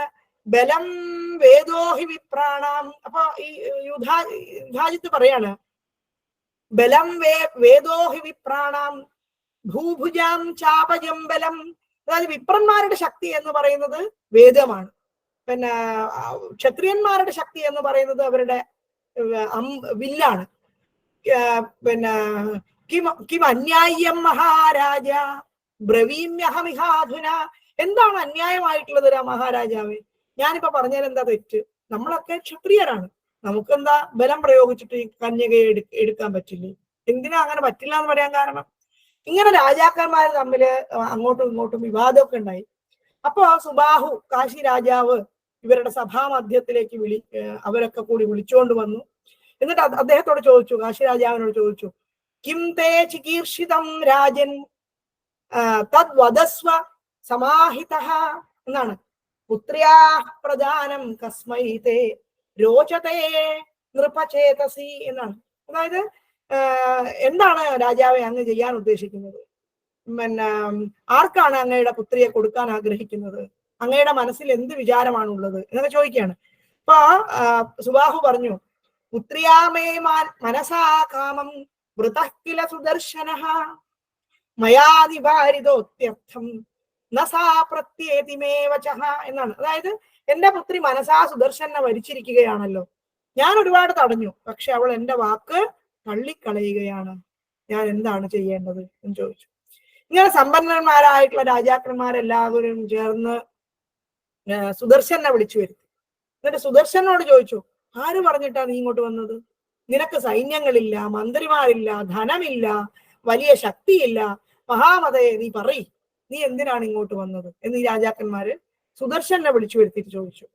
അപ്പൊ കന്യകയ്ക്ക് വേണ്ടി യുദ്ധം ചെയ്യാനാണ് രാജാക്കന്മാർ വന്നിരിക്കുന്നത്. അപ്പൊ നീ എന്ത് ചെയ്യും? ഈ രാജാക്കന്മാരോട് യുദ്ധം ചെയ്യാനുള്ള ശക്തി നിനക്കുണ്ടോ? നീ എന്താ ചെയ്യാൻ പോകുന്നത് എന്ന് ചോദിച്ചു. അപ്പൊ സുദർശനൻ പറയാണ്, ന ബലം ന സഹായോ മേ ന ക്രോശോ ദുർഗ സംശ്രയഃ ന മിത്രാണി ന സൗഹാർദ്ദി ന നൃപാരക്ഷകാമമ യഃ കരിഷ്യതി ശത്രുത്വം മയാ സഹ നൃപാത്മജാഃ ശാസ്താ തസ്യ മഹാവിദ്യ നാഹം ജാനാമി ശത്രുതാം. മഹത്തായ ഒരു വാക്കാണ് ഈ പറഞ്ഞത്. ഇത്രയും ഒക്കെ ഈ കുട്ടി അനുഭവിച്ചിട്ടും തിതിക്ഷ എന്ന് പറയുന്നത് എന്താണ്? സഹനം സർവദുഃഖാനാം അപ്രതീകാരപൂർവകം ആണ് തിതിക്ഷ എന്ന് പറയുന്നത്. എല്ലാ ദുഃഖങ്ങളും യാതൊരു പ്രതികാര ബുദ്ധിയും ഇല്ലാതെ സഹിക്കുക എന്ന് പറയുന്നതിനെയാണ് തിതിക്ഷ എന്ന് പറയുന്നത്. അപ്പൊ തിതിക്ഷയെ അങ്ങേയറ്റം ഈ ബാലകൻ ഉൾക്കൊണ്ടിരിക്കുന്നു, തന്റെ ജീവിതത്തിൽ പകർത്തിക്കൊണ്ടിരിക്കുന്നു എന്നാണ്. എനിക്ക് ആരും ബലമില്ല, എനിക്ക് സഹായമില്ല, എനിക്ക് ധനമില്ല, എനിക്ക് മിത്രങ്ങളില്ല, എനിക്ക് സൗഹാർദ്ദങ്ങളില്ല, എനിക്ക് രക്ഷകന്മാരായ രാജാക്കന്മാരുമില്ല. പിന്നെയോ യഃ കരിഷ്യതി ശത്രുത്വം മയാ സഹ നൃപാത്മജാഃ. ഏത് നൃപാത്മജന്മാരാണോ എന്നോട് ശത്രുത പുലർത്തുന്നത് അവരെ ശാസ്താതസ്യ, അവരെ ശിക്ഷിക്കുന്നത് ആരാണ്? മഹാവിദ്യ, മഹാമായയാണ്, ജഗദീശ്വരിയാണ് അവരെ ശാസിക്കുന്നത്. നാഹം ജാനാമി ശത്രുതാം, എനിക്ക് ശത്രുത പുലർത്താൻ അറിയുകയേയില്ല എന്ന്. അതായത് ഒരു ആരാധനാ സമ്പ്രദായം, ഒരു അനുഷ്ഠാന പദ്ധതി ഒരു മനുഷ്യനെ നവീകരിക്കേണ്ടത് ഈ തരത്തിലാണ് എന്നുള്ളതാണ്. അതായത് ശത്രുത എന്താണ് എന്നുള്ളത് എനിക്ക് അറിഞ്ഞുകൂടാ എന്നാണ് ഇത്രയൊക്കെ മനസ്സിലാക്കിയ ഈ മഹാനുഭാവനായിട്ടുള്ള ഈ പയ്യൻ പറയുന്നത് എന്നാണ്. അതായത് ജീവിതത്തിൽ തന്നോട് പ്രതികാരം പുലർത്തിയിട്ടുള്ള എത്രയോ ആളുകളെ അവന്റെ മുമ്പിൽ കണ്ടു. അതായത് എത്രയോ ജീവിതാനുഭവങ്ങളിലൂടെ അവൻ പോയി. പക്ഷെ അവരോടൊന്നും ശത്രുത പുലർത്താനുള്ള ഒരു മനോഭാവം അതെനിക്ക് അറിഞ്ഞുകൂടാ എന്റെ രാജാവേ. അതുകൊണ്ട് എനിക്ക് ശത്രുത എന്ന് പറയുന്ന ഒരു സംഗതി ഇല്ല എന്നാണ് ഈ കുട്ടി അവരോട് പറയുന്നത്. ഈ ശത്രുതാ മനോഭാവം ഇല്ല എന്ന് പറയുമ്പോൾ തന്നെ അവൻ പിന്നീട് പറയുന്ന കുറെ വാക്യങ്ങളുണ്ട്. അതായത് ദേവഭൂത മനുഷ്യേഷു സർവഭൂതേഷു സർവദാ സർവേഷാം തത്കൃതാ ശക്തി അന്യഥാ നൃപസത്തമാഹ. ദേവന്മാരിലും ജന്തുക്കളിലും മനുഷ്യരിലും എന്ന് വേണ്ട സർവജീവരാശികളിലും എപ്പോഴും എല്ലാവർക്കും ആ ദേവീദത്തമായ ശക്തി മാത്രമേ ഉള്ളൂ. മറ്റൊരു ശക്തിയും നമ്മളുടെ ഉള്ളിൽ സ്പന്ദിക്കുന്നില്ല എന്നാണ്. അതായത് അവരവന്റെ ഉള്ളിലുള്ള മഹത്തായ ആ ശക്തി വിശേഷമാണ് നാം ആരാധിക്കുന്ന ദേവത എന്ന് പറയുന്നത്. അതുകൊണ്ട് സായം ചികീർഷതേ ഭൂപം തം കരോതി നൃപാധിപാഹ നിർധനം വാ നരം കാമം കാ ചിന്താ വൈ തദാ മമ എന്നാണ്. രാജാക്കന്മാരെ, അവൾ ആരെ രാജാവാക്കണമെന്ന് ആഗ്രഹിക്കുന്നുവോ അവർ രാജാവാകുന്നു, ആരെ നിർധനാക്കണമെന്ന് ആഗ്രഹിക്കുന്നുവോ അവർ നിർധനനാകുന്നു. അപ്പൊ ഞാൻ എന്തിന് ചിന്താവശനാകണം? എനിക്ക് അങ്ങനെ ഒരു ചിന്തയില്ല. കാരണം എന്താ? എല്ലാം അങ്ങോട്ട് സമർപ്പിച്ചിരിക്കുന്നു എന്നുള്ളതാണ്. യത് കരോഷി യത് അസ്നാസി യത് ജുഹോഷി ദദാസി യത് തപസ്യസി കൗന്ദേയ തത് കുരുഷ്വമദർപ്പണം എന്ന് ഭഗവാൻ പറഞ്ഞ ഓർമ്മ വരും. ഭഗവത്ഗീത പറയുന്ന എത്രയോ പ്രാവശ്യം ആവർത്തിച്ച് ഈ കാര്യം പറയും. യത് കരോഷി, വലിയ ധനവും സ്വർണവും ആഭരണങ്ങളും രത്നങ്ങളും ഇതൊന്നും എനിക്ക് കൊണ്ടുവന്ന് തരണമെന്നില്ല. ഇതിന് പകരം എന്താണ് എനിക്ക് അർപ്പിക്കേണ്ടത്? യത് കരോഷി, എന്ത് ചെയ്യുന്നുവോ, യത് അസ്നാസി, എന്ത് ഭക്ഷിക്കുന്നുവോ, യത് ജുഹോഷി, എന്താണോ ഹോമിക്കുന്നത്, ദദാസിയത്, എന്താണോ ദാനം ചെയ്യുന്നത്, തത് കുരുഷ്വമദർപ്പണം, അതെനിക്ക് തരൂ, അത് എന്നിൽ സമർപ്പിച്ചുകൊണ്ട് ചെയ്യൂ എന്നാണ്. അപ്പൊ താമൃതേ പരമാം ശക്തി ബ്രഹ്മവിഷ്ണു ഹരാദയ ന ശക്താ സ്പന്ദിതും ദേവാ കാ ചിന്താമേ തദാ നൃപാഹ. ആ പരമമായ ശക്തിയുടെ സഹായമില്ലാതെ ബ്രഹ്മാവ്, വിഷ്ണു, ശിവൻ തുടങ്ങിയ ദേവന്മാരൊന്നും സ്പന്ദിക്കാൻ പോലും ശക്തരല്ല. എന്നിരിക്കെ രാജാക്കന്മാരെ ഞാൻ എന്തിന് ചിന്തിക്കണം? എനിക്ക് എന്തിന് ചിന്ത? അതായത് എന്റെ ഉള്ളിലുള്ള ദേവീ സ്വരൂപമായിട്ട് നിലകൊള്ളുന്നു ഞാൻ എന്നിരിക്കെ ഞാൻ എന്തിനെ പറ്റിയാണ് ചിന്തിക്കേണ്ടത് എന്ന്. അശക്തോവാ സശക്തോവാ യാദൃശാസ്താദൃശസ്ത്വഹം തദാജ്ഞയാ നൃപാദ്യൈവ സംപ്രാപ്തോസ്മി സ്വയംവരേ എന്നാണ്. അശക്തനായിരിക്കാം, ശക്തനായിരിക്കാം, എനിക്ക് അറിഞ്ഞുകൂടാ. ഞാൻ എങ്ങനെയുള്ളവനോ അങ്ങനെയുള്ളവനാണ് എന്നേ എനിക്ക് പറയാൻ സാധിക്കുകയുള്ളൂ. അംബികയുടെ ആജ്ഞ അനുസരിച്ച് ഞാൻ സ്വയംവരത്തിന് വന്നു എന്ന് മാത്രമേ ഉള്ളൂ. അതായത് സ്വയംവരത്തിന് ഈ കന്യക എന്റേതാവണം എന്നുള്ള ആഗ്രഹം പോലും എനിക്കില്ല. ഞാൻ ദേവിയുടെ ആജ്ഞ നിർവഹിക്കുവാനായിട്ട് ഇവിടെ എത്തിച്ചേർന്നിരിക്കുന്നു എന്നുള്ളതാണ്. അപ്പൊ സാ യദിച്ഛതി തത് കുര്യാത് മമ കിം ചിന്തനേന വൈ എന്നാണ്. ന അത്ര ശങ്കാ പ്രകർത്തവ്യ സത്യമേതത് ബ്രവീമ്യഹം. ആ ദേവി എന്താണോ ആഗ്രഹിക്കുന്നത് ആ ദേവി അത് ചെയ്യട്ടെ. ഞാൻ എന്തിനതിനെ പറ്റി വിചാരപ്പെടുന്നു? ഇതിലെനിക്ക് സംശയിക്കേണ്ട കാര്യമില്ല. അതുകൊണ്ട് ഞാൻ പറയുന്നത് സത്യമാണ്. ജയേ പരാജയേ ലജ്ജ നമേത്ര അണ്വപി പാർത്ഥിവാഹ അണു അപി എന്നാണ്. ഒരു തെല്ല് പോലും, ഒരല്പം പോലും, ജയിച്ചാലും പരാജയപ്പെട്ടാലും അതിൽ എനിക്ക് ആഗ്രഹമായത് കർമ്മം എന്ന് പറയുന്നതിനെ ഈശ്വരാർപ്പണം അത്രയേറെ ആക്കിയിരിക്കുന്നു. ഈശ്വരാർപ്പണമായി കർമ്മങ്ങൾ അനുഷ്ഠിക്കിൽ ഈശ്വരേച്ഛയാ അവരും ഭോഗങ്ങൾ ഭുജിക്കുന്ന എഴുത്തച്ഛൻ പറയും.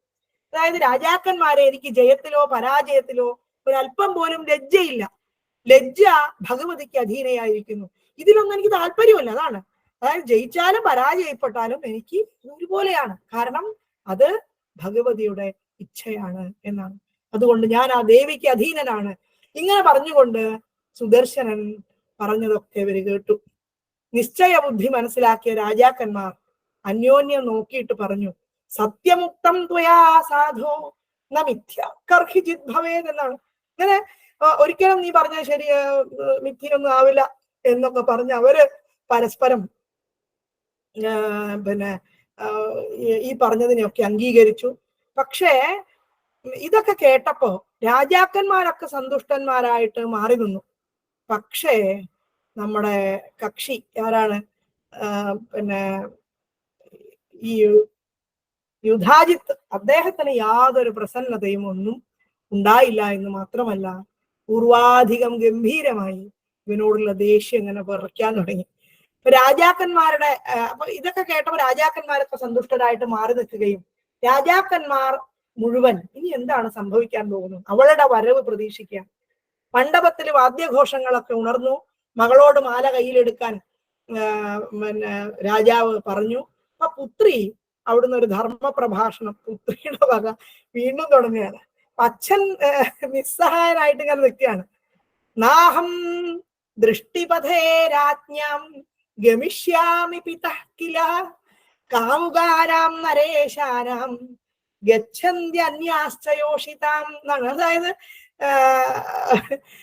ഈ രാജാക്കന്മാരുടെയൊക്കെ കൺമുമ്പിലൂടെ ഈ സഭാമധ്യത്തിലേക്ക് ഞാൻ പോവുകയില്ല. കാമുകന്മാരായ രാജാക്കന്മാരുടെ അടുക്കിലേക്ക് മറ്റു സ്ത്രീകളെ പോവുകയുള്ളൂ. സ്ത്രീക്ക് ഒരു പുരുഷനെ മാത്രമേ കാണാവൂ. അത് മുഴുവൻ പറഞ്ഞ് എന്താണ് ഒരുപാട് ധർമ്മ പ്രഭാഷണം നടത്തുന്നത്. അതായത് ഇവിടെ ശരിക്കും പറഞ്ഞാൽ അത് ഇന്നത്തെ കാലത്ത് നമ്മളെ കുട്ടികളോട് പറഞ്ഞു കഴിഞ്ഞാൽ, ഇന്നത്തെ കാലത്തെ കുട്ടികൾ ഈ ഭാഗമൊക്കെ വായിച്ചു കഴിഞ്ഞാൽ എന്താണ് അവരൊരിക്കലും അത് അംഗീകരിക്കാൻ ഇടയില്ല. അതായത് നമ്മുടെ കുട്ടികൾ ഇത് കേൾക്കുമ്പം അവരതിനെ ഒരു പക്ഷേ വളരെ മോശമായിട്ട്, കാരണം ഞാൻ മനസ്സിലാക്കിയിട്ടുള്ളത് വെച്ചിട്ട് ഇന്ന് കാളിദാസൻ പറഞ്ഞിട്ടുള്ള ഭാഗങ്ങളൊന്നും തന്നെ അക്ഷരശ്ലോകത്തിന് പോലും നമ്മുടെ കുട്ടികൾ ചൊല്ലാൻ തയ്യാറാവുന്നില്ല എന്ന് കേട്ടിട്ടുണ്ട്. അതായത് ശുശ്രൂഷസ്വ ഗുരുൻ ഒരു പ്രിയ സഖീ വൃത്തിം സപത്നീജനെ എന്നൊക്കെ പെൺകുട്ടികളോട് പോയി പറഞ്ഞാല് സപത്നീജനത്തിൽ പ്രിയസഖീ വൃത്തി ചെയ്യാനോ ഇതൊന്നും എന്നെ കിട്ടില്ല എന്ന് പറയുന്ന ഒരു കാലഘട്ടത്തിലൂടെ പോകുന്ന ഒരു സന്ദർഭത്തിൽ ഇത്തരം ഇത് ഇവിടെ പറഞ്ഞ മുഴുവനൊന്നും നമുക്ക് നമ്മുടെ കുട്ടികളോട് മുഴുവനായിട്ട് പറയാൻ സാധ്യമല്ല. പക്ഷേ ഒരു കാര്യം പറയാം തീർച്ചയായിട്ടും, ഇതിനെ എങ്ങനെ കാണണം എന്ന് ചോദിച്ചാൽ എനിക്ക് മനസ്സിലായിട്ടുള്ളത് അന്ധമായ സ്നേഹം, അന്ധമായിട്ടുള്ള ഭക്തി ഒരു സ്ത്രീയെ മറ്റാരെയും കാണാൻ പോലും പ്രേരിപ്പിക്കുകയില്ല എന്നുള്ളതാണ്. അതായത് ഈ കുട്ടി ആരെയാണോ വരിക്കാൻ ആഗ്രഹിക്കുന്നത് അയാളെ അല്ലാതെ മറ്റൊരാളെ കാണാതിരിക്കാൻ പോലും ആഗ്രഹിക്കുമാറ് ഉള്ള സംഭാഷണമേ അവളുടെ വായിന്ന് വരുള്ളൂ. അപ്പൊ അത് ന്യായീകരിക്കാൻ വേണ്ടി എന്ത് വേണമെങ്കിലും അവൾ പറയും. ഇങ്ങനെ മറ്റാരെയും കാണാൻ പോലും പ്രേരിപ്പിക്കുകയില്ല എന്ന് പറയാനാണ് എനിക്കിവിടെ തോന്നുന്നത്. അതായത് അത്രയേറെ അന്ധമായിട്ടുള്ള ഒരു സ്നേഹം ഈ കുട്ടിക്ക് സുദർശനോട് വന്നിരിക്കുന്നു.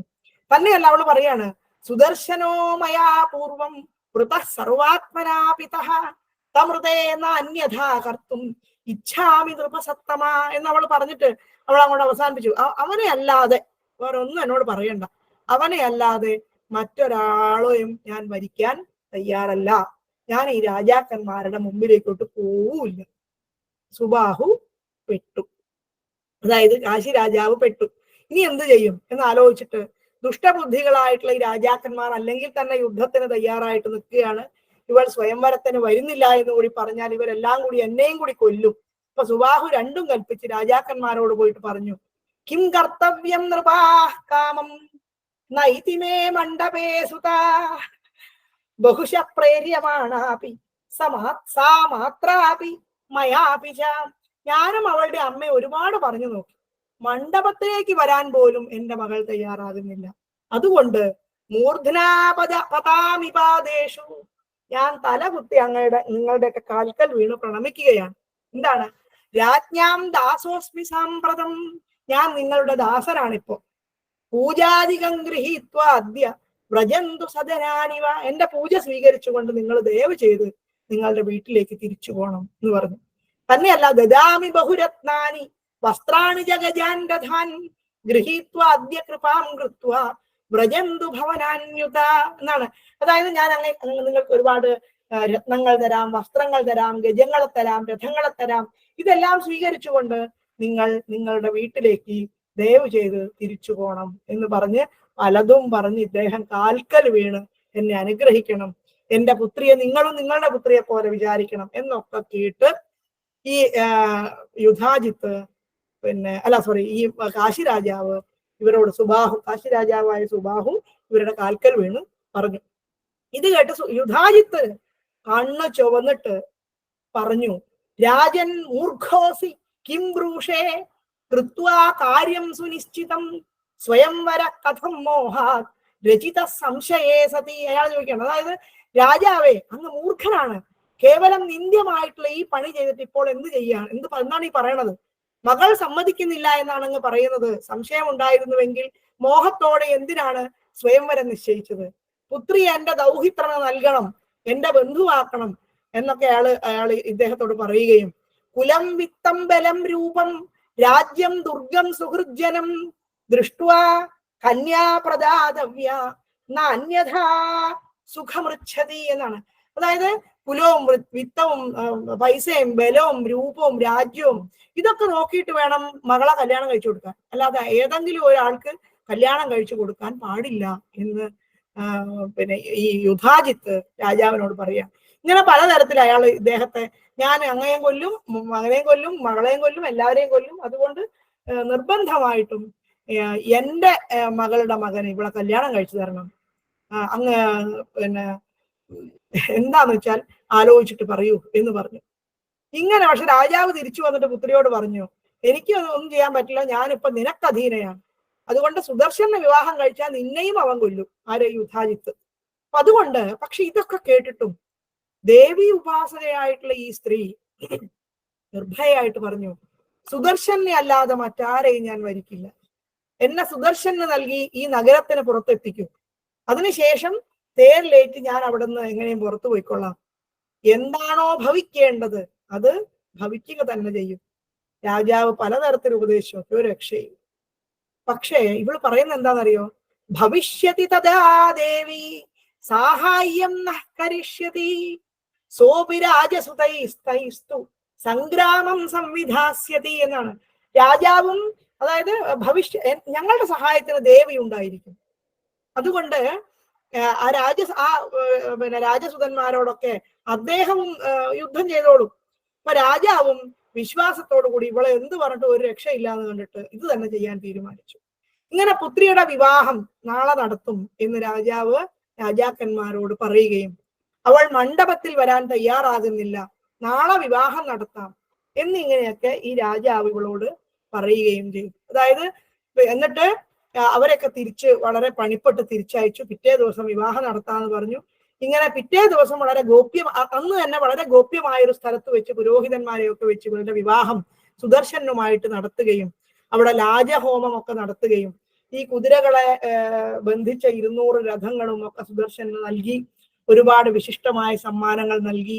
ഇനി എന്തെങ്കിലും ആവശ്യമുണ്ടോ എന്ന് മനോരമയോട് ചോദിച്ചപ്പോ മനോരമ പറഞ്ഞത് പുത്രി തന്നെയാണ് അനർഘമായ രത്നം, അതുകൊണ്ട് അതിനപ്പുറത്തേക്ക് അങ്ങ് ഒന്നുമില്ലാത്ത എന്റെ മകന് ഇവളെ നൽകാൻ തയ്യാറായി എന്നുള്ളത് തന്നെ ഞങ്ങളെ സംബന്ധിച്ച് വലിയൊരു കാര്യമാണ്.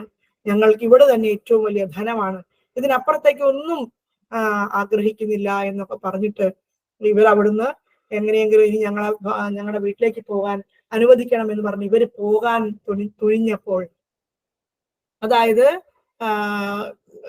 അവിടെയുള്ള രാജാക്കന്മാരൊക്കെ ഈ വിവാഹം നടന്നു എന്നുള്ള വിവരം എങ്ങനെയോ അറിഞ്ഞു. ഇങ്ങനെ അവര് കോപാകുലരായിട്ട് ഇവരോട് യുദ്ധം ചെയ്യാനായിട്ട്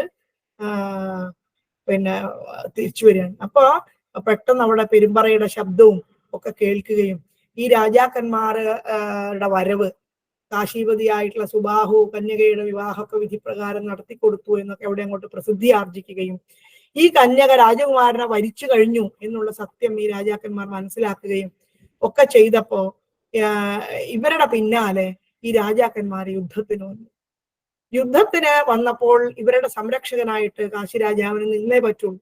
കാശിരാജാവ് ഇവരോടൊപ്പം ഇവരുടെ സംരക്ഷകനായിട്ട് വരികയും, പക്ഷെ അപ്പോ അവിടെ സംഭവിച്ചത് മഹാമായ പ്രത്യക്ഷപ്പെടുകയും ഈ ആളുകളെ മുഴുവൻ, അതായത് തന്നെയല്ല ശത്രുതാ മനോഭാവത്തോടു കൂടി സുദർശനെ വധിക്കാൻ തയ്യാറായിട്ട് നിന്ന മറ്റേ ശത്രുജിത്ത് എന്ന് പറഞ്ഞ അവന്റെ അനുജനെയും അതുപോലെ അവന്റെ അമ്മയുടെ അച്ഛനായിട്ടുള്ള യുധാജിത്തിനെയും ഒക്കെ ഈ ദേവി വധിക്കുകയും ഇവരെ രക്ഷപ്പെടുത്തുകയും ഇവരെ അവിടെ നിന്ന് പറഞ്ഞയക്കുകയും ഒക്കെ ചെയ്തു എന്നുള്ളതാണ്.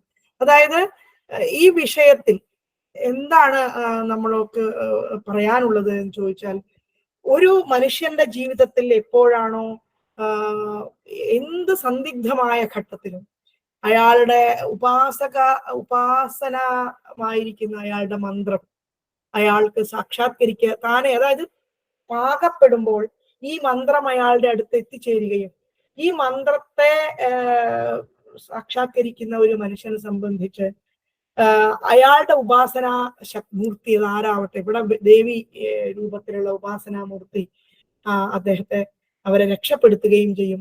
ഏത് സന്ദർഭത്തിലും നമ്മളുടെ ആകെ നമുക്ക് ചെയ്യേണ്ട ഒറ്റ കാര്യമേ ഉള്ളൂ. എന്താണ് നമ്മുടെ അദ്ദേഹം പറയുന്നത് പോലെ, മായായത്ര കഥാപിനോ വികുരുതേ ഭാതേ ജഗദ്ഭ്യോ ബഹി, അതൊക്കെ പോട്ടെ, ശോകക്രോധ വിമോഹ സാധ്വസമുഖാ ഭാവാസ്തു ദൂരം ഗതാഃ. ശോകം, ക്രോധം, മോഹം, ഈ തരത്തിലുള്ള എല്ലാ വികാര വിചാരങ്ങളും അവനവന്റെ ഹൃദയത്തിൽ നിന്ന് അകന്നു പോയിക്കൊണ്ടേയിരിക്കും. അതായത് അവനവന്റെ ശക്തി എന്ന് പറയുന്നത് എന്താണോ സ്പന്ദിക്കാൻ ശേഷി നൽകിക്കൊണ്ട് നമ്മുടെ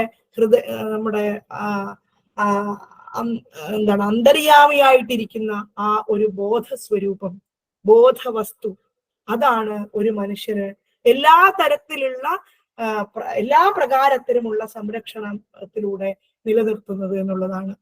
അപ്പൊ ഈ ബോധസ്വരൂപത്തെ സാക്ഷാത്കരിക്കാനുള്ള ഒരു ശ്രമം, അതോടൊപ്പം സഗുണമായ ദേവി ആരാധന ഒരു മനുഷ്യനെ ഏതെല്ലാം തരത്തിൽ നിർഗുണത്വത്തിലേക്ക് നയിക്കുന്നു, അതിന്റെ ആ ഉപാസന പ്രകാരങ്ങളെയും അതായത് ഈ ഉപാസന കൊണ്ട് അവനവൻ നവീകരിക്കപ്പെടുന്ന ഒരു വിധത്തെയും, അതായത് എന്താ പറയുക, ജീവിതത്തിൽ ഒന്നും നേടാൻ ആഗ്രഹമില്ല, ഒന്നും ചെയ്യാൻ ആഗ്രഹമില്ല, എന്നാൽ ഈ ശരീരം കൊണ്ട് നിർവഹിക്കപ്പെടണം എന്ന് തോന്നുന്ന ചില കാര്യങ്ങൾ അതാത് സന്ദർഭത്തിൽ നമ്മളെ ബോധ്യപ്പെടുത്താൻ നമ്മുടെ അന്തരാത്മാവ് എന്ന് പറയുന്ന ഒരു സംഗതി കൃത്യമായിട്ട് അവിടെ സജ്ജമായിരിക്കുകയും ആ അന്തരാത്മാവിനനുസരിച്ച് അതിന്റെ ആനന്ദത്തിൽ ആറാടിക്കൊണ്ട് നിലനിൽക്കുന്ന ഒരു ചൈതന്യ സ്വരൂപമായിട്ട് നിലനിൽക്കാൻ സാധിക്കുകയും ചെയ്യുക എന്നുള്ളത് ഒരു മനുഷ്യജന്മത്തിന്റെ സാക്ഷാത്കാരമാണ്.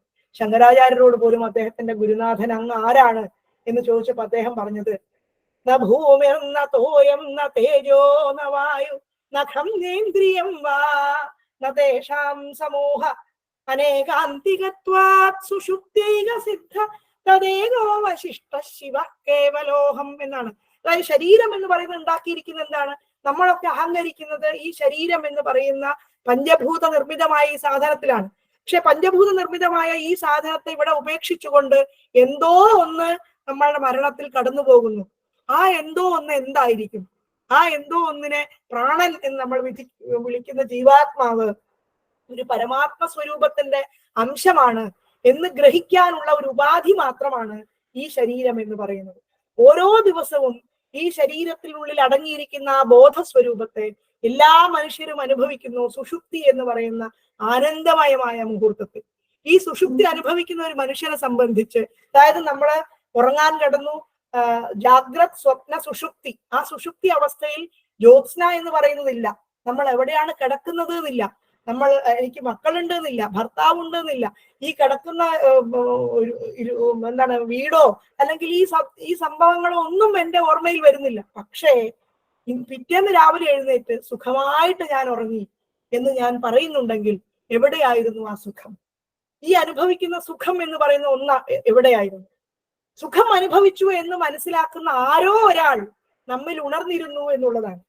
ഈ സുഖത്തെ വ്യക്തമാക്കുന്ന ആരോ ഒരാൾ നമ്മുടെ അന്തരാത്മാവിൽ ഉണർന്നിരുന്നു എന്നുള്ളതാണ്. ആ ഉണർന്നിരുന്ന ആ ബോധസ്വരൂപത്തെ മനസ്സിലാക്കുക എന്നുള്ളതാണ് ഈ ശരീരത്തിലെ വിവിധമയമായ ഉപാസനാ പ്രവൃത്തി കൊണ്ട് നാം നേടേണ്ടുന്ന ഏറ്റവും വലിയൊരു സാക്ഷാത്കാരം എന്ന് പറയുന്നത്. അതിനുവേണ്ടി മാത്രമാണ് ഈ ദേവി ഭാഗവതം ആവട്ടെ, ഏത് ഉപാസനാ പ്രകാരമാവട്ടെ നാം സാക്ഷാത്കരിക്കേണ്ടത്, അതിലൂടെ അതിന്റെ അന്തർധാരയിലൂടെ കടന്നു പോകേണ്ടത്, വൈശാഖ മാസത്തിന്റെ പുണ്യത്തെ ആസ്വദിക്കേണ്ടത് എന്നുള്ളതാണ്. ഏതായാലും എന്റെ സമയമൊക്കെ എത്രയോ അതിക്രമിച്ചു പോയി എന്ന് എനിക്കറിയാം. എനിക്കറിയാവുന്ന തരത്തിൽ ഇത് എവിടെ എത്തിയിട്ടില്ല എന്ന് എനിക്കറിയാം. ഏകദേശം ഒരു 22ഓളം അധ്യായങ്ങൾ മാത്രമായിരിക്കും ഇവിടെ കടന്നിട്ടുണ്ടാവുക. ഇനിയും ഒരു 8 അധ്യായത്തോളം അവശേഷിക്കുന്നു. അതിലും കുറെ വിഷയങ്ങൾ ഉണ്ട്. ശരിക്കും പറഞ്ഞാൽ അത് വളരെ, അതായത് പറയാൻ തുടങ്ങിയാൽ അത് നമ്മൾ വെറുതെ ഇത് വായിച്ചു പോയത് കൊണ്ട് യാതൊരു കാര്യവും ഇല്ല. ഇതിന്റെ അന്തസത്ത ഉൾക്കൊണ്ടുകൊണ്ട് തന്നെ വേണം ഇത് വായിക്കേണ്ടത് എന്നുള്ളതാണ്. അതായത് ഇതിൽ ദേവി മാഹാത്മ്യം, അംബികാ തോഷണം, നവരാത്ര വിധി കഥനം, കുമാരികാ കഥനം, ഇതുപോലെ രാമായണ കഥ, രാമവിലാപം, അംബികാവ്രതോപദേശം, ഇത്തരം ഭാഗങ്ങൾ നമ്മൾ അവിടെ ഇനിയും ഇതിൽ ആസ്വദിക്കാൻ ബാക്കിയിരിക്കുന്നു.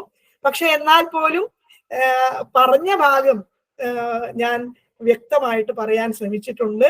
അപ്പൊ അത് എന്നോട് അദ്ദേഹം ആവശ്യപ്പെട്ടിരുന്നു, പറഞ്ഞ് ടീച്ചർ മുഴുവൻ പറയണം എന്നാണ് ആവശ്യപ്പെട്ടത്. അപ്പൊ പറഞ്ഞ അത്രയും ഞാൻ എൻ്റെ കഴിവിന്റെ പരമാവധി അത് ചുരുക്കിയിട്ടാണ് പറഞ്ഞതെങ്കിൽ കൂടി ഈ സമയത്തിനുള്ളിൽ ഇത്രയും സമയം അതിന് എടുക്കേണ്ടി വന്നു. ഇതിന് ഓരോരുത്തരോടും ഞാൻ ക്ഷമ പറയുന്നു. അതോടൊപ്പം ഇങ്ങനെയുള്ള ഒരു അവസരം എനിക്ക് നൽകിയ ഈ ഒരു സംവിധാനത്തിന്റെ ഭാരവാഹികളോട് കൃത്യമായിട്ട് ഞാൻ എൻ്റെ ഹൃദയം നിറഞ്ഞ നന്ദി രേഖപ്പെടുത്തുന്നു. അതോടൊപ്പം ഈ ഒരു പുസ്തകത്തിലേക്ക് കടക്കാനുള്ള ഒരു അവസരം ഇതോടുകൂടിയാണ് എനിക്കുണ്ടായത്. തീർച്ചയായിട്ടും നമ്മുടെ എല്ലാ പുരാണങ്ങളിലും പറഞ്ഞിരിക്കുന്ന പലതരത്തിലുള്ള സ്വാധീനം ഞാൻ ശ്രദ്ധിച്ചത്, ശരിക്കും പറഞ്ഞാൽ ഞാൻ ശ്രദ്ധിച്ചത് ഇപ്പോഴാണ്. ഈ ഒരു പുസ്തകത്തെ അധികം ശ്രദ്ധിക്കാനുള്ള ഒരു അവസരം എനിക്ക് ഉണ്ടായിട്ടില്ല. പല ഗ്രന്ഥങ്ങളുടെയും ഒരു രചനാ സംവിധാനവും കഥാ സംവിധാനവും അതുപോലെ എന്താ പറയാ ആവിഷ്കാര സംവിധാനവും ഒക്കെ ഈ പുസ്തകത്തിൽ കാണാനിടയായി. അതുപോലെ തന്നെ ഏത് പുസ്തകത്തെ പോലെയും, അതായത് ആധ്യാത്മികമായ ഏത് പുസ്തകത്തെ പോലെയും നമ്മളെ നവീകരിക്കുന്ന ഒട്ടേറെ അംശങ്ങൾ ഈ പുസ്തകത്തിലും ഉണ്ട്. തീർച്ചയായിട്ടും ഇത് തെരഞ്ഞെടുത്തുകൊണ്ട് നമ്മുടെ ഒരു അനന്തര തലമുറയെ ധാർമ്മിക ബോധന ഇച്ഛയോടുകൂടി ധർമ്മത്തിലേക്ക് നയിക്കാൻ ഈ ഒരു സഭയ്ക്ക് സാധിക്കട്ടെ. അതിനുള്ള അനുഗ്രഹം ദേവിയുടെ ഭാഗത്തു നിന്ന് ഉണ്ടാവട്ടെ എന്ന് മാത്രം പ്രാർത്ഥിച്ചുകൊണ്ട് ഞാനിവിടെ അവസാനിപ്പിക്കുകയാണ്. കായേന വാചാ മനസേന്ദ്രിയേർവാ ബുദ്ധ്യാത്മനാ വാ പ്രകൃതേ സ്വഭാവാത് കരോമി യദ്യത് സകലം പരസ്മൈ നാരായണായേതി സമർപ്പയാമി.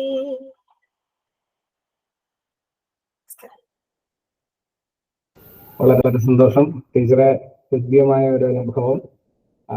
നമുക്ക് 1-2 ചോദ്യങ്ങൾ ആർക്കെങ്കിലും ഉണ്ടെങ്കിൽ അവസരം കൊടുക്കാലോ അല്ലെ? ആർക്കെങ്കിലും എന്തെങ്കിലും ചോദിക്കാനുണ്ടെങ്കിൽ, ഇന്നലെ നമുക്ക് സമയം ഉണ്ടായിരുന്നില്ല, അപ്പൊ അതൊന്ന് ചേർത്ത് ആർക്കെങ്കിലും ചോദിക്കാനുണ്ടെങ്കിൽ. ഇന്നും സമയം എനിക്ക് ആർക്കെങ്കിലും ഉണ്ടെങ്കിൽ ചോദിക്കാം.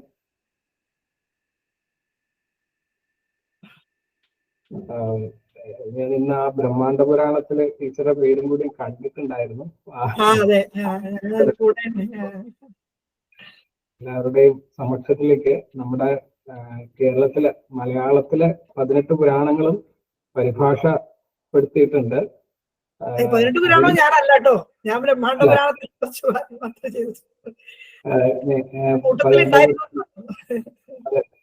അക്കിത്തോ പൗലോസ് മാഷും ആണ് അതിന്റെ ചീഫ് എഡിറ്റർ ഉണ്ടായിരുന്നത്. അതില് ബ്രഹ്മാണ്ഡ പുരാണത്തിന്റെ ഒരു 4 പേരിൽ ഒരാള് എല്ലാവരുടെയും എന്ന് അറിയിക്കാണ്. അങ്ങനെ ഒരു ആധികാരികമായിട്ട് തന്നെയാണ് ടീച്ചർ ഇവിടെ ഇരിക്കുന്നതെന്ന് എല്ലാവരുടെയും സംശയം. ഇതിലൊന്നും ആധികാരികതയൊന്നും ഇല്ല കേട്ടോ. ഞാൻ വേദാന്ത വിദ്യാർത്ഥി മാത്രമാണ്. ശരിക്കും പഠിപ്പിക്കുന്ന വ്യാകരണമാണ്. ഇതൊക്കെ വളരെ ഇതിനോടുള്ളൊരു എന്താ പറയാ താല്പര്യമൊക്കെ ഉള്ളത് കൊണ്ട് മാത്രം ഈ രംഗത്ത് നിൽക്കുന്നത് മാത്രമേ ഉള്ളൂ. വളരെ താല്പര്യം പഠിക്കാൻ ഇതുണ്ട് എന്ന് മാത്രം. ചോദിക്കാനുണ്ടെങ്കിൽ കൈ ഉയർത്താം, ഇല്ലെങ്കിൽ നമുക്ക് അടുത്ത പരിപാടിയിലേക്ക് പോവാം. ആരും കൈ ഉയർത്തി കാണുന്നില്ല. അപ്പൊ എന്തായാലും നമുക്ക് വംശി കൃഷ്ണനെ നന്ദി പ്രകാശനത്തിന് ക്ഷണിച്ചു കൊടുക്കാം. എല്ലാവർക്കും നമസ്കാരം.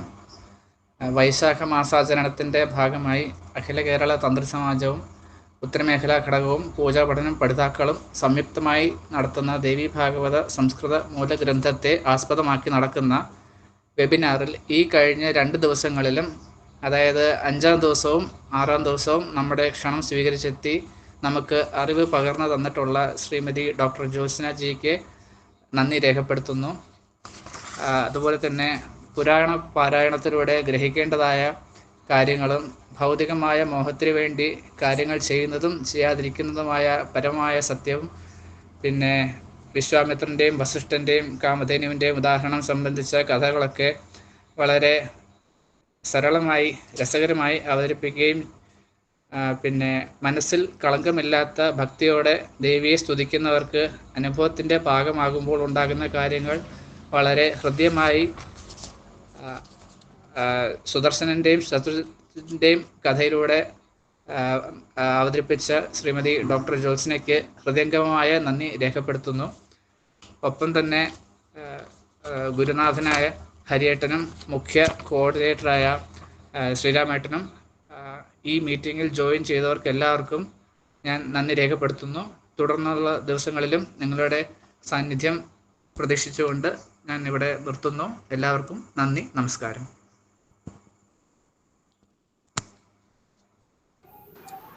നമസ്കാരം.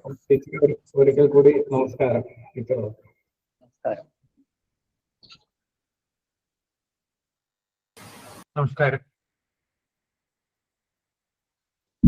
നമസ്കാരം. നമസ്കാരം.